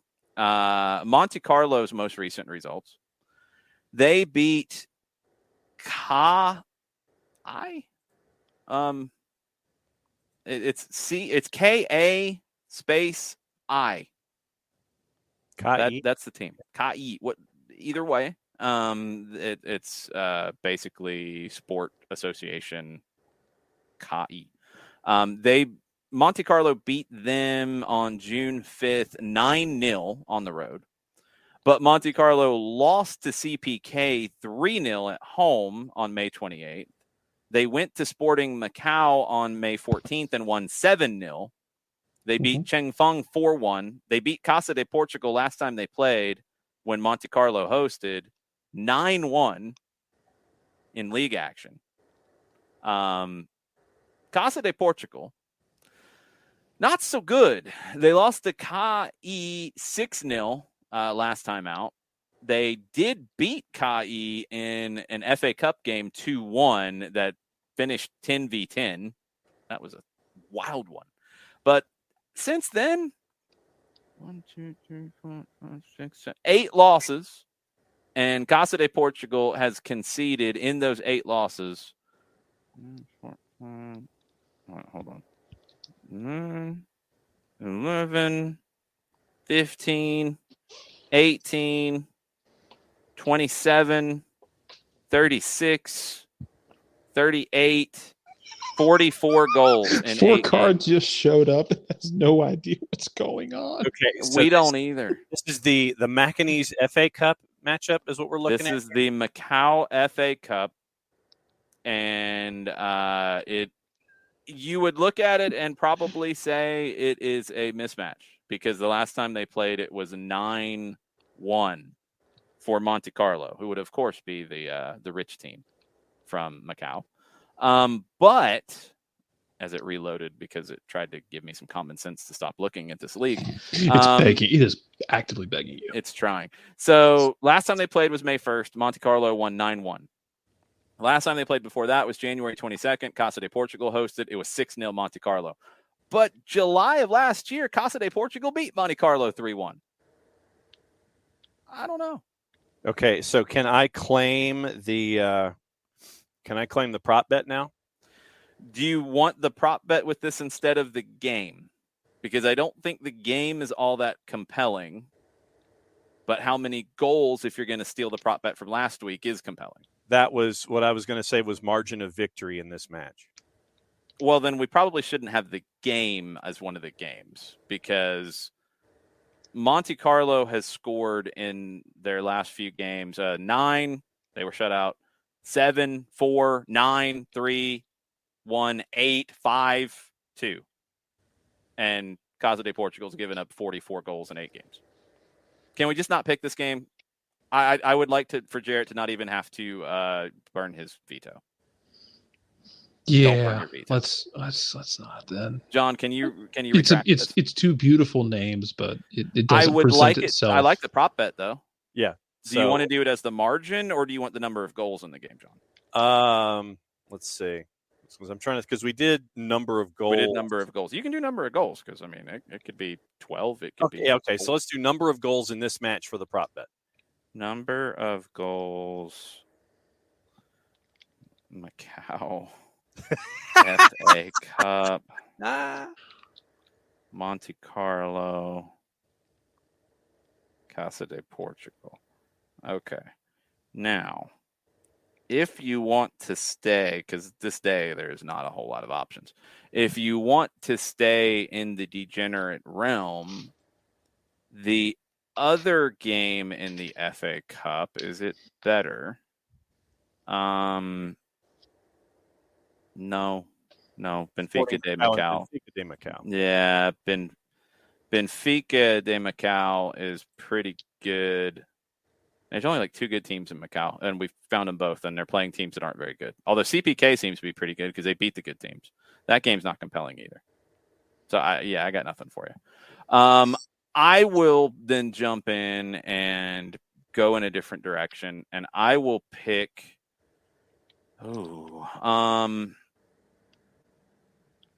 Man, what is it? No, that's not even close. We've already done Argentina, so I can't do that. No, that's not close. Okay, I'll go Brazil. I'll go Botafogo and Sao Paulo. It's pretty even. Hold on, I gotta correct my board. Yeah, that we would have all picked Monte Carlo, and it would not have been a compelling one. So I think this is the best course of action. Okay, Botafogo hosting Sao Paulo. Botafogo is a 220. Draw is a 210. Sao Paulo is a 140. So a home dog in Botafogo, who just got promoted back up coming into the season. Last time they played was February of 21, and Botafogo beat Sao Paulo 1-0. Last time Sao Paulo hosted, December of 20, they won 4-0. Botafogo comes into this with 4 straight losses in the league, 3 of them close, one of them to Palmeiras, who's been killing everybody. Sao Paulo comes into this with 4 straight losses. Hold on. Sao Paulo comes into this with three draws and a win. So it's pretty tight, but it's at Botafogo. Jarrett, you pick first. Give me a draw. You're going to go draw. I'm going to go draw. Okay. John, what are you picking? Draw because neither team's above 500. I am going to pick the favorite in Sao Paulo on the road. I will take Sao Paulo. All right. Let's move on to the 17th, Friday. Doesn't get any better. You want to go ahead and do it, John? Just go ahead. Nah. No? You're No. not going to do it now? Now you're going to not give the fans what they want? It's Because you're just going to start yelling later and it's going to be stupid. Because I'll yell later and it's going to be stupid. Oh, you're going to yell later and it's going to be stupid? Okay. He knows his brand. Let's move on then. So we can look on Friday at the second division in Argentina, the NWSL, Washington and Louisville. We got the K-League, Pohang Steelers and Gangwon FC. Mm-hmm. We have Algeria, ES Setif and USM Alger. I'll use my second pick on NWSL. Give me Racing Louisville. You're going to go Washington Spirit and Racing Louisville. Okay. I'm going to go Washington Spirit and Racing Louisville. All right. Also, shout out to Olivia Moultrie, can't even drive, and she scored a goal in WSL. That was pretty cool. Well, she had to sue the league to be able to play in the league, but Slight issue. Can't get out of its own way sometimes. Yeah, there's that. Washington do not have odds on this one. Both teams come in with 8 points this season. You don't have any entertainment purposes yet. Okay. Last time they played was October last year. Washington won 3-0. Time before that, Washington won 2-0 in Louisville. Time before that, Louisville won 2-0. Washington has not won since the Challenge Cup on May 4th, and that was in penalties. So they have not won in 10 games. Good job, Washington Spirit. But they have drawn 6 of them, including the one that went to penalties. Racing Louisville has lost 3 in a row. They won 2 before that. They drew 2 before that. They lost 2 before that. They drew in the Challenge Cup. So neither team's in the greatest of great form right now. Player-wise, Washington, you are looking at Sam Staub as their best player according to SofaScore. Andy Sullivan, Trinity Rodman, of course. Ashley Sanchez, of course. Emily Sonnet is also with Washington. On the Louisville side of things, best player this season has been Savannah DeMello, the midfielder. Jalen Howell, midfielder. Emily Fox, defender. Jess McDonald up top. That's your top 4. Nadia Nadim is also having a good season for Louisville. So So, John, what are you picking? All right. So is this one at Segra or at Lynn Family? It is at Washington. Okay. So, oh wow, It is listed at Audi Field. Audi Field. Okay. So Washington at home is 1-2-1. Racing Louisville away is 1-2-1. That's pretty even. Yeah. So we'll go draw.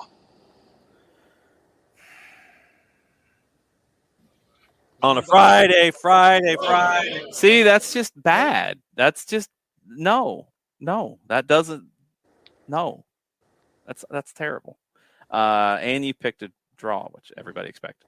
I will pick the home team. No, I'm not going to pick the home team. Yes, I will pick the home team. I mean, they haven't won in Work 10. your way through there. They haven't won in 10. Like, I don't want to pick them, but Why not? I'm about to do the same thing. You're going to pick Washington? I'm going to pick. I'm going to pick Trinity Rodman to be the savior. I'm going with Ashley Sanchez to be that person, but that's cool. Either way, That's fair. Maybe they can each score one. I love that Trinity Rodman is attempting to end her career as the most famous Rodman. She trying. Mm-hmm. She trying. So much fun. So much damn fun. She trying. All right, you got to pick this one, Jarrett.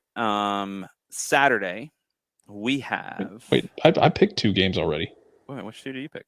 Oh, we got to pick a consensus pick on Saturday. Sorry. Yes. Sorry. Consensus and then So consensus Saturday pick, we have Santos and Red Bull, Bragantino and Brazil, but we've already got a Brazilian game on the board. We can always go multiple MLS games. You have Seattle and LAFC.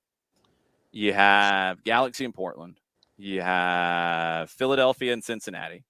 That's like big brother and little brother. You have RSL and San Jose. Ooh. You have Columbus and Charlotte. You have, going consensus pick, and because we're not going to go consensus absurd, it's probably going to be one of those MLS games. Because there's not a game in USL Championship that fits it either. That's like a huge game. We've already picked the Seattle game. Yeah. I would potentially Montreal and Austin. That's what I'd be interested in the numbers there. Minus 120 for Montreal, plus 280 for Austin. It's in Montreal, I'm assuming. Yes. Okay. The closest game on the board in terms of numbers would be, nothing. It would be Seattle, LA, which we're not picking because we already got a Seattle game. It would be. Jason's afraid of Chiellini. No, he's not playing yet. The window's not open. It'd be Chicago and DC, which we're not picking. Yeah. No. Jesus, man, that's bleak. Well, RSL. What are the numbers on that? 100 for Chicago, 250 for DC. Yeah. RSL. Series show me down bad in physical form. Yeah. San Jose is like a plus 320 or something. I don't think that's a great one either. Plus 300. The lowest favorite in the the lowest dog in the composite is DC at plus 245. Yeah, because it's DC, or actually it's Seattle and LAFC. So it's which I we already did. We said. I don't think we have not picked this team. Because I don't think we've ever picked a game from Bhutan. We have picked maybe this team's cousin club from Nepal, if I remember correctly. In the Bhutan Premier League qualifiers, there's a team, Friends United. Oh, Friends United is hosting RTCFC.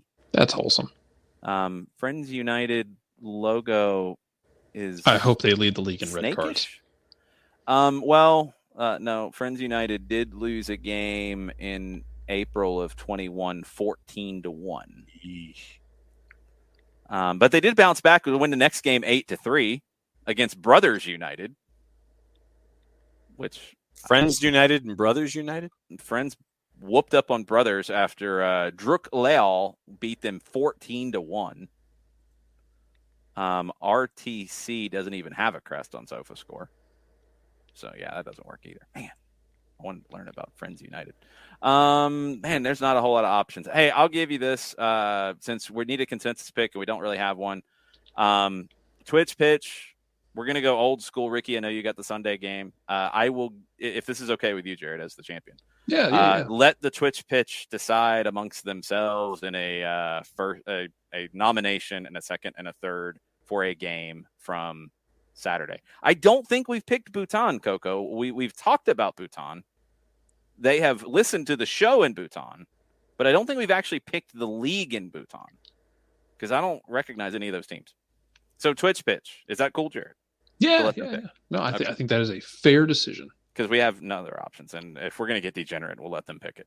So Twitch pitch, Saturday, you get to go old school style, make a nomination. It needs a second and a third. Have at it. You can figure it out. I think it'll actually be a first 4-card because we had not gotten to this point yet. You're going Jesters. We do have USL League 2 if you want to go down that road with Ricky. With Knoxville and Peachtree City MOBA. We now have a second officially with the Jesters. If somebody, okay, we have a third. It's going to be the Jesters. Who are the Jesters playing?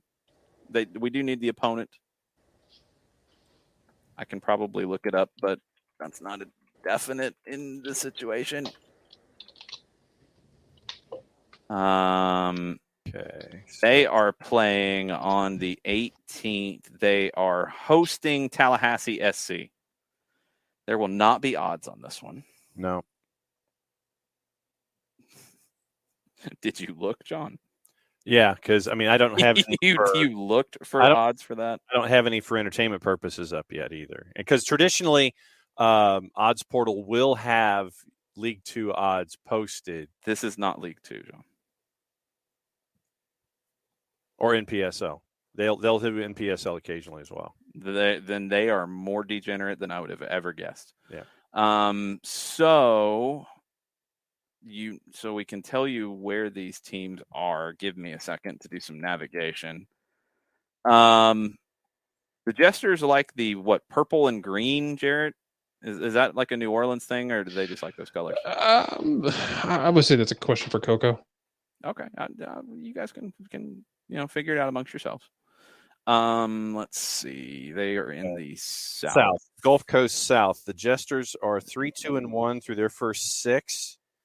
10 points, 10 goals scored, 11 surrendered. So they're -1. Tallahassee SC has played 7 matches. Mm-hmm. They are 0-5-2. They have only scored a goal a game so far this season. They've given up 15. So they're at the bottom of the table in the Gulf Coast. Jesters to win. Jesters. So everybody's going to pick the Jesters. Jesters to win. So it's sure. a loss. Yep. Yeah, we're not going to try to find another one. We've already went down that road once. We'll see if the Twitch pitch gets really weird or if Nick gets really weird, which Nick getting really weird is actually possible. Purple and green is NOLA specific. Thank you, Coco. Yeah, Tallahassee's bad. Okay. Well, that's what we'll take it because we've not had an NPSL game on the board before. So we'll take that. Sunday, Ricky, what you got? Yeah, this is the first NPSL game we picked. We haven't picked a USL League 2 game either. Yeah. I don't think we picked a NISA game either. We have picked League 1 before. We've picked USL Championship, obviously. Yeah, we've never picked NPSL or USL League 2 that I remember. So, Ricky, what you got for Sunday as I'm assuming you were the Twitch pitch winner from last week. Or Coco's got it. Suwon, Samsung Blue Wings, and FC Seoul from the K-League. Oh, Ricky deferred. Okay. Okay, they tied. You think Ricky was just magnanimous about that and didn't want to pick something ridiculous? Because he likes to pick the ridiculous games. They didn't have a rock, paper, scissors to determine it. And I do have entertainment purposes only on that one. Well, hold on. We might actually have real odds on that. The K-League is well known, John. You're making Blackpool and Blackburn fans upset, and now you're dismissing the K-League tonight. For posting early numbers, yes. No, you're saying that I would not have numbers on the K-League. I So have what's- numbers on the K League. All right. So what you got? Plus 160 for the Blue Wings, plus 163 for FC Seoul, and 210 for the draw. Excellent selection, Coco. In the league, they have played 15. They both have the exact same record of 4-5-6. They've both given up 16 goals, but Seoul has scored 5 more goals than the Blue Wings, 17-12. The history between these two, FC Seoul won last time at home. They won last time on the road. And the Blue Wings won before that at Seoul. So a 2-game winning streak for FC Seoul in this matchup, but they are on the road. Last time they went to Suwon Samsung Blue Wings, they won 2-0. Jarrett, do they do that again? Yes. FC Seoul wins. Yes. Okay. John? Draw. It's the bigger number of the 3. I probably need to make some moves. Surprised about what happened? No. Nope. I probably need to make some moves. What result do you think is actually going to happen? Nah. Just I need to make moves. Mm-hmm. I'm picking the home team, the Blue Wings. They're at home. They're going to turn it around. FC Seoul, they're garbage. They're garbage. They're not going to do it this time around. Not going to happen. The Blue Wings are going to break out of their scoring rut. I have faith in them. And the prop bet, the number of goals in the Macau FA Cup Monte Carlo Casa de Portugal match. John, how many are you picking? 13. 13.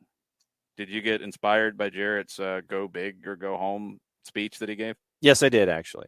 Okay. He did. Hey, you know what? You impact one person a day, and you go to bed He happy. also added the go big-ish kind of thing. So I think 13 might be too many. Jarrett, how many are you picking? 9. Jarrett picks 9. It looks like the turf at San Pedro Sula is going to be awesome for this match with Canada coming up. I'm sure. I'm going to pick 6 goals in this one. I am going to go small. I just imagine someplace having turf like the cheap, thin carpet that existed on everyone's PE floor when they were in elementary school. I think they've burned all of that worldwide. I hope so, because it's probably full of asbestos. Yeah, that would probably be the scar on my knee from the indoor facility in Fayetteville that I just continually tore my knee up on. It probably has asbestos in my knee. That would explain a lot. Yeah, it would. It would explain a whole lot. Let's see what our good friend Nicholas Bentner is up to these days. I need to hear about his new documentary. I need more updates. Let's see. There's talk about people maybe shouldn't pick number 33 like Gabriel Jesus if he goes to Arsenal because Bentner wore that last. Makes sense. That's definitely a valid article. I support that. No updates on his new documentary. No, Bentner. Oh, wait a minute. I think this is a Danish tabloid. Headline: Bentner runs the business. Oh no. Has million earnings. First I'm sentence. just going to slow you down right there and tell you the Danish krones calculate differently than dollars. Well, let the man cook. The first paragraph. Nicholas Bentner. No, this is translated from Danish, which I love the translation from Danish. Nicholas Bentner no longer plays football on a professional level. That is a factual statement. Yes. Mm-hmm. Therefore, he has to find other ways in which he can get butter on the bread. Okay. I love that phrase. That is amazing. Fortunately, it seems he has found a way he can do this. In any case, his latest accounts in the company NB of December 9, 2010. Oh, This article's from 20. This is from the 9th of June. Maybe Are they you translate sure it years wasn't like different. an archive cap or something? No, it's not an archive cap. They just wrote something weird when it translated. These are the accounts for 2021. His company had a gross profit of, in Danish kroners, $1,032,844. which is a significant improvement compared to the previous year when the gross profit was 185,000. So, John, do the conversion. 1,032,844 1 million. DKK. What's the number again? 1 million. 1,032,000. 032. 844. 844. Danish krone. DKK. DK Danish krone to US dollars. About 145 and a half. Okay. I mean, hey, that's a profit. I can't complain. That's a profit. It's not quite as much butter on the bread, but it's still a profit. The accounts state the company's activity has, as in previous years, consisted of marketing, event, and profiling activities. It is known that Nicholas Bentner receives money to participate in the Discovery Plus program, Bentner and Feline, which he shares with his ex-girlfriend, Feline Ropsdorf. What else he has made money on during 2021, however, is not known. Why are you? What is that reaction? The way that you said it, it's like it's not known. Okay. I'm reading Danish translated tabloid articles. Like, it's not even implying anything. What did you think he made the rest of his money on? I have no earthly idea. That's why, because you said it wasn't implied. It's like, okay, so what? Maybe is there some? Well, then what's your guess? What did he make his money on, John? What did Bentner make money on in the last year outside of his Discovery Plus series? Well, was Jarrett, it? what do you think he made money on? He made $1 million. Give me investment in Crypto. basically no, man. Crypto's too on the nose. Also, yeah, you lost money on that. Give me a Danish version of a Mamba's candy chew. Oh, that's a good one. Yeah, I think he was advertising something stupid. I don't even think he invested in it. I think he was just paid to advertise it. I choose to believe he product. I choose to believe he invested in the new Jurassic Park movie. No, I got it. He was the spokesperson for the Danish version of Hungry Man. I could see that. Yep. I could absolutely. You see him on the box? Yeah, absolutely. With him going like this. I'm Nicholas Bentner. Pop this in the microwave when you're watching Bentner and Feline on Discovery Plus. Exactly. Just basically putting a block of salt in your arteries. He's eating it on the show, Bentner and Feline. Oh, he's trying to. That stuff's gonna come out the microwave. The aluminum tray, he's sitting there at his table while Bentner is a stylish man, John. Why would you think he'd be paid to do? If Bentner can be a stylish man, but he'll put he is. But he will put his name on anything that sells, and this might be this might be MRE quality stuff, and he'll just be pretending to eat it. Mm-hmm. I think he probably, as part of the deal, says, I don't have to actually eat this, do I? Yeah. And he has to look like he's eating it. Look like he's eating it. I think they know that's a waste of time. They're not even going to do that. They can't trust him on that. They're like, whatever. Here, just can we put your picture on the box? Just look like you're enjoying yourself eating. That's what it is. I hope he also made $30 doing a PSA for roadway safety in Denmark. I wonder if that might be part of his punishments. Might be part of his punishment. That wouldn't be cash handy though. That would be just part of your. He would find a way. He would find somebody to slip him an autograph. Hey, just cut me a check. I don't know. They did talk about it out of miscellaneous. In this, it's a little unclear as to did he pay himself a dividend, because he ended up with 700,000 krona as a profit, as a net profit, not just the revenue that came in. I guess gross profit translated, and then 700,000 after tax. Okay, that's where he was. Okay. He did not just pay himself the 700,000. He left the money in the company. The company had a negative equity of 4.3 million Danish krone. However, apparently this is not because he owes a large sum of money to other people or companies. However, on the other hand, the company has debt to company members and management, which is Nicholas Bentner, of 5.5 million Danish krone. Okay. He's doing weird things with his money. Yeah, Whatever. that's sliding from side to side. Whatever. Mhm. That's what people do. Fine. Whatever, Nicholas. He's also, and it mentions that he has recently announced he's going to star in another documentary, and whether this money also ends up in the cash register, Mm-hmm. his 2022 accounts will probably show.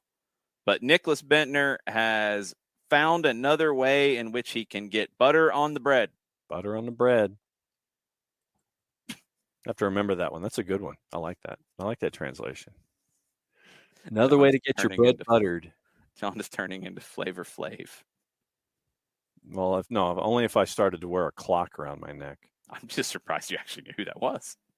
Boy, I'll never do that. I think that's a sign to wrap it up. I think no, we've still got one more person we have to check in on, and we might have another article on Bentner. Oh, Wanda and Mauro. Mauro. Wait a minute. Why is Bentner mentioned in this one?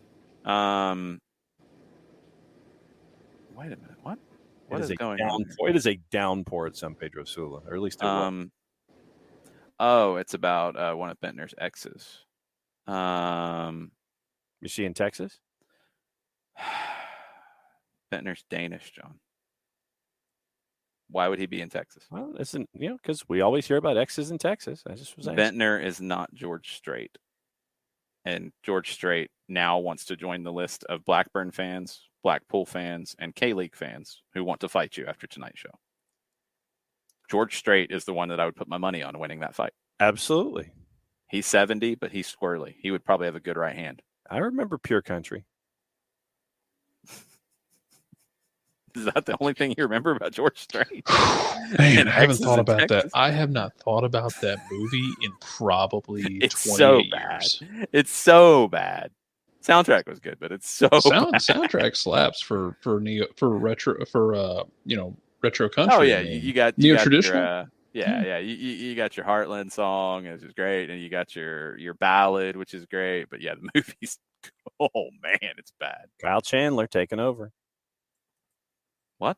Kyle Chandler wasn't Kyle Chandler the you're saying actors' real names instead of like their characters.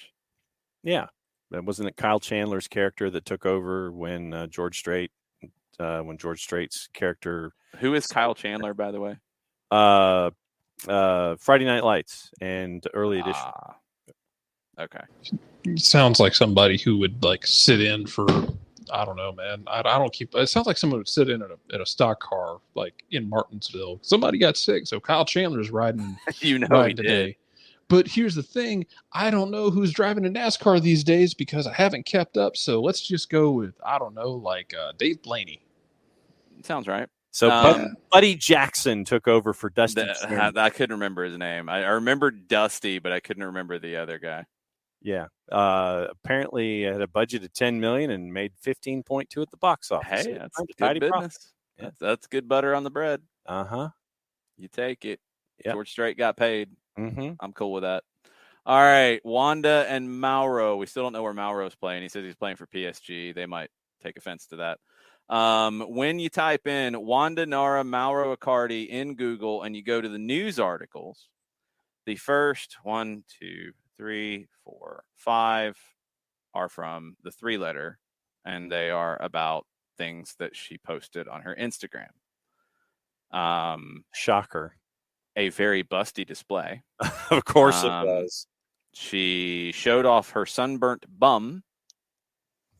Don't zoom in. Which, of course, lends itself to everybody. Exactly slinky yellow bikini is another one. Man, the sun loves Wanda. Good grief. Wanda loves the sun. Wanda's not sending stuff to the sun, John. They're just trolling her Instagram because that's the quality of that paper. Yes. More pictures of their safari. They went to Africa and they've posted more pictures of that. That's cool. We still don't know where he's going to play. There's no updates on that. There's just talk about what pictures she's posting. That's it. Yeah, they've done nothing else. I guess they just got back from their safari, or they might be finishing their safari. That's all we got. And like every page is just pictures from the 3-letter of their trolling of her Instagram. It's pretty ridiculous. Yes. But that's, again, quality of said Ozzy publication. Albies might have just joined the list of Atlanta athletes who blew their Achilles out. Oh, jeez. This is not Atlanta United's training staff's fault. We're going to blame it on turf. They're playing. Well, I'm being facetious because they're playing Right. in DC. But Yes. he can't put pressure on it. Yeah. Jesus. Oh, Ozzy. Ozzy's had a rough year. He was starting to turn the corner. So, of course, something bad happens to him. Poor guy. Not good. One news story and then our chart update. Actually, let's do the chart update to finish. We'll finish with the fun news story. Okay, hold on one sec. Where are my charts? Oh, I like the old Washington Senators hats that the Nats broke out tonight. I wish they'd go with those more often. Senators' look was good, man. Mm-hmm. Okay, so our chart update. Let's get it. We are number 215 in the sports category on Apple Podcasts in Oman. Sweet. That's pretty I think cool. that's our World Cup coverage. We are number 144, up a spot in the sports category for Apple Podcasts in Bolivia. Number 85 in the sports category in Sierra Leone. We've been hanging tight in Sierra Leone. And our highest charting position on the Apple Podcast chart in the sports category is number 73 in Uzbekistan. Covering the Asian qualifiers as we do. Yes, that is it. If you are in Uzbekistan and you listen to Soccer Down Here, please send us an email at soccerdownhere@gmail.com, and we will find a way to send you stuff. Yes. Because you are awesome. And we're sorry if we're degenerates, and we are. Actually, we're not too sorry about that. Hopefully our degeneracy entertains you. That's all we can hope for. Yes. Yes. Jeez. Yes. Stop saying yes. Yes. 500 times. Okay. The article, Seth Willis at goal.com, headline, South African clubs banned for life after 2 games see 41 own goals scored with results of 33-1 and 59-1. Oh, man. We have not picked games from the South African 4th Division for a reason. The teams in the 4th Division scored a combined 94 goals in just 2 matches. It caught the attention of organizers. I bet. South African 4th tier sides, Matiasi FC, Shivulani Dangerous Tigers, Kotoko Happy Boys, and Insami Mighty Birds have been banned for life after being found guilty of fixing matches.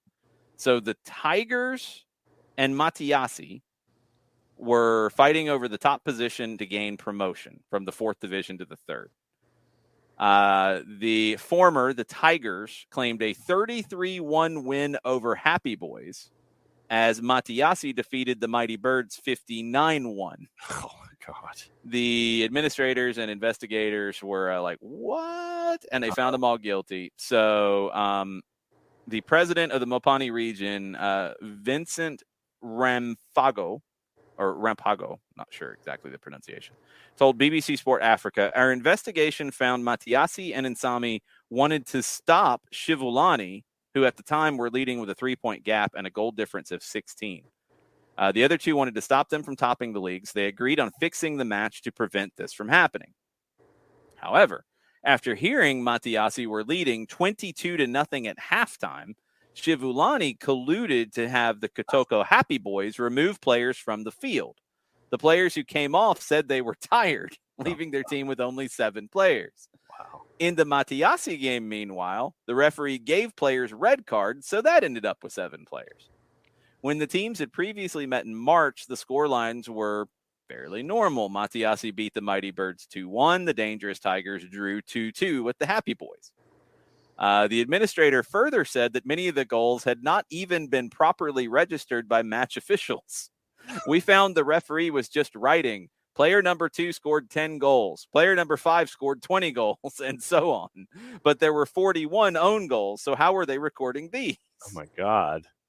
The officials from the clubs, along with the clubs, the officials have been suspended for 5 to 8 seasons. These people don't have respect for football, and we cannot allow it to happen again.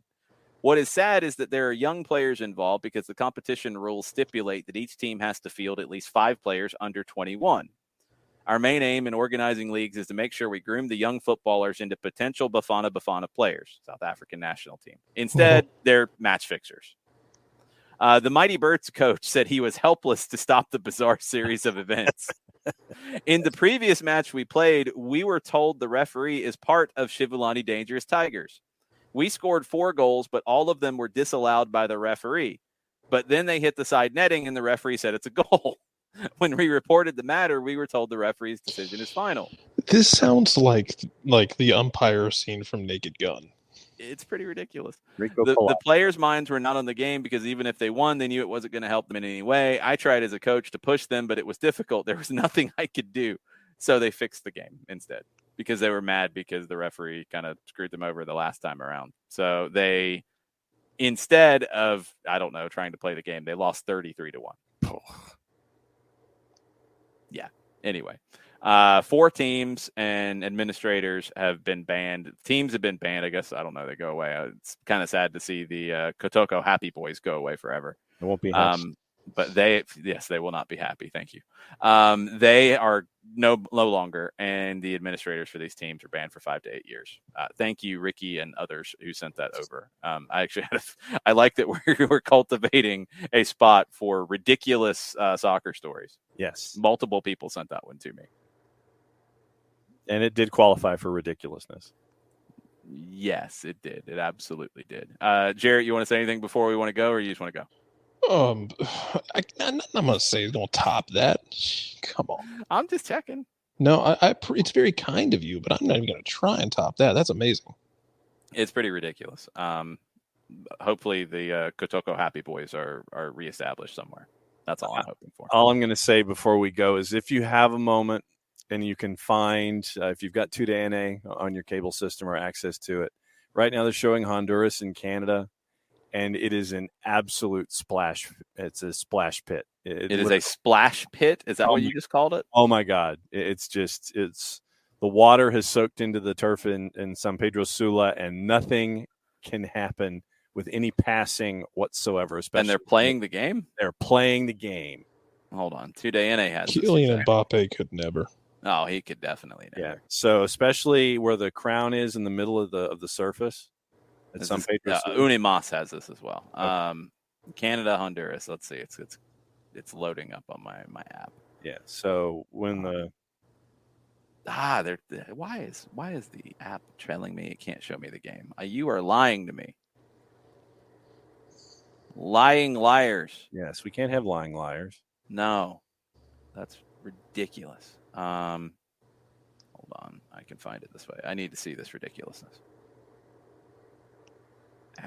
Crap. I'll have to pull it up elsewhere because it's being difficult. You do not have a location issue, you lying app. You do not. I like the Xfinity app on my Amazon Fire TV over here, but sometimes it gets a little squirrely. There we go. There's 2DNA. Come on. I need to see a splash pit. Oh, it's just so bad. Okay, it doesn't live up to as bad as I thought it was going to be. I see green. I mean, there is drainage, but especially they're right there. I'm at 11:09 on my timestamp. Okay, I'm at 11:04. So watch the ball when it hits the turf. Yeah. It doesn't look that bad, but it plays that bad. Yeah. So this game could get interesting in the 12th minute. It is on 2DNA. It's on Unimas if your app's not being a degenerate. Isn't there another game going on in the app right now? I believe there is. There is nope. This is the last game. Okay, so it's two at 8 and 1 at 10. Okay. Yes, it is all over. Nicaragua beat the Bahamas 4-0, and Guatemala beat the Dominican Republic 2-0 in the earlier games. And Canada is going to have to fight all of Honduras and a rain-soaked pitch. Oh, it's so bad. It could get weird. Yep. it could get very weird. But here comes Canada. Oh, they might have something. Nope, safe. Nope. They don't have anything. All right, that's going to do it for us. So what we know at this point in terms of programming plans the rest of the week, normal show tomorrow morning. Dylan Butler will join us to talk MLS and such. Wednesday, normal show. Thursday, no morning show. Thursday morning. We are doing coverage from somewhere in the vicinity of Mercedes-Benz Stadium. There's another event going on at the stadium. I know people have wondered about fans being at the stadium. Unfortunately, there's another event that was already booked. So I don't know if we're going to be doing a SDH pre-show before the broadcast starts on FS1 as Honduras scores a goal, do the slop. We might be outside. It might be very hot. But we will give you coverage before that with all of the latest updates of what cities look like they're going to get it, what all the conversation is at that point, what's happening across the country. Then you can watch on FS1. FIFA will be streaming things as well. We're going to catch some reaction from the stadium from folks. Lots of dignitaries and big-time people are going to be there. And then I think after that, I'm going to be hanging out with John Chuckery, Doc Sock, on 92.9 to talk about it a little bit. That is in the works, so stay tuned. So Thursday, no morning show, but afternoon show covering the World Cup announcement. That's how crazy it's going to get. Yep. It's going to get done. Mm-hmm. Hopefully it doesn't, because the last time I was at a World Cup announcement, I found out that the World Cup was going to Russia and Qatar, which didn't make really weird. That was a really weird day because going into the day, literally the night before and going into the day in the morning, because it was a morning announcement, it was at Stats. And it was, okay, cool. Not going to get 2018 because it hadn't really said how they're going to do it, but get one of them, definitely. 2022, it will be fine. So the first one they announced for Russia, it's like, oh, okay, that's kind of surprising, but okay. In there. Then, but you had started to hear, and this is in 2009, I think. It was early-ish days of Twitter, and I think Grant Wall reported it. Like, hey, people are starting to say that Qatar is going to get the World Cup over the U.S. And it's like, no, that doesn't make any sense. Oh, my God. Now people worldwide are talking about it. Oh, my God, how much money did they pay? All of it. And we found out it was a lot. Not all of it, because they've had to pay other things, but a lot of it.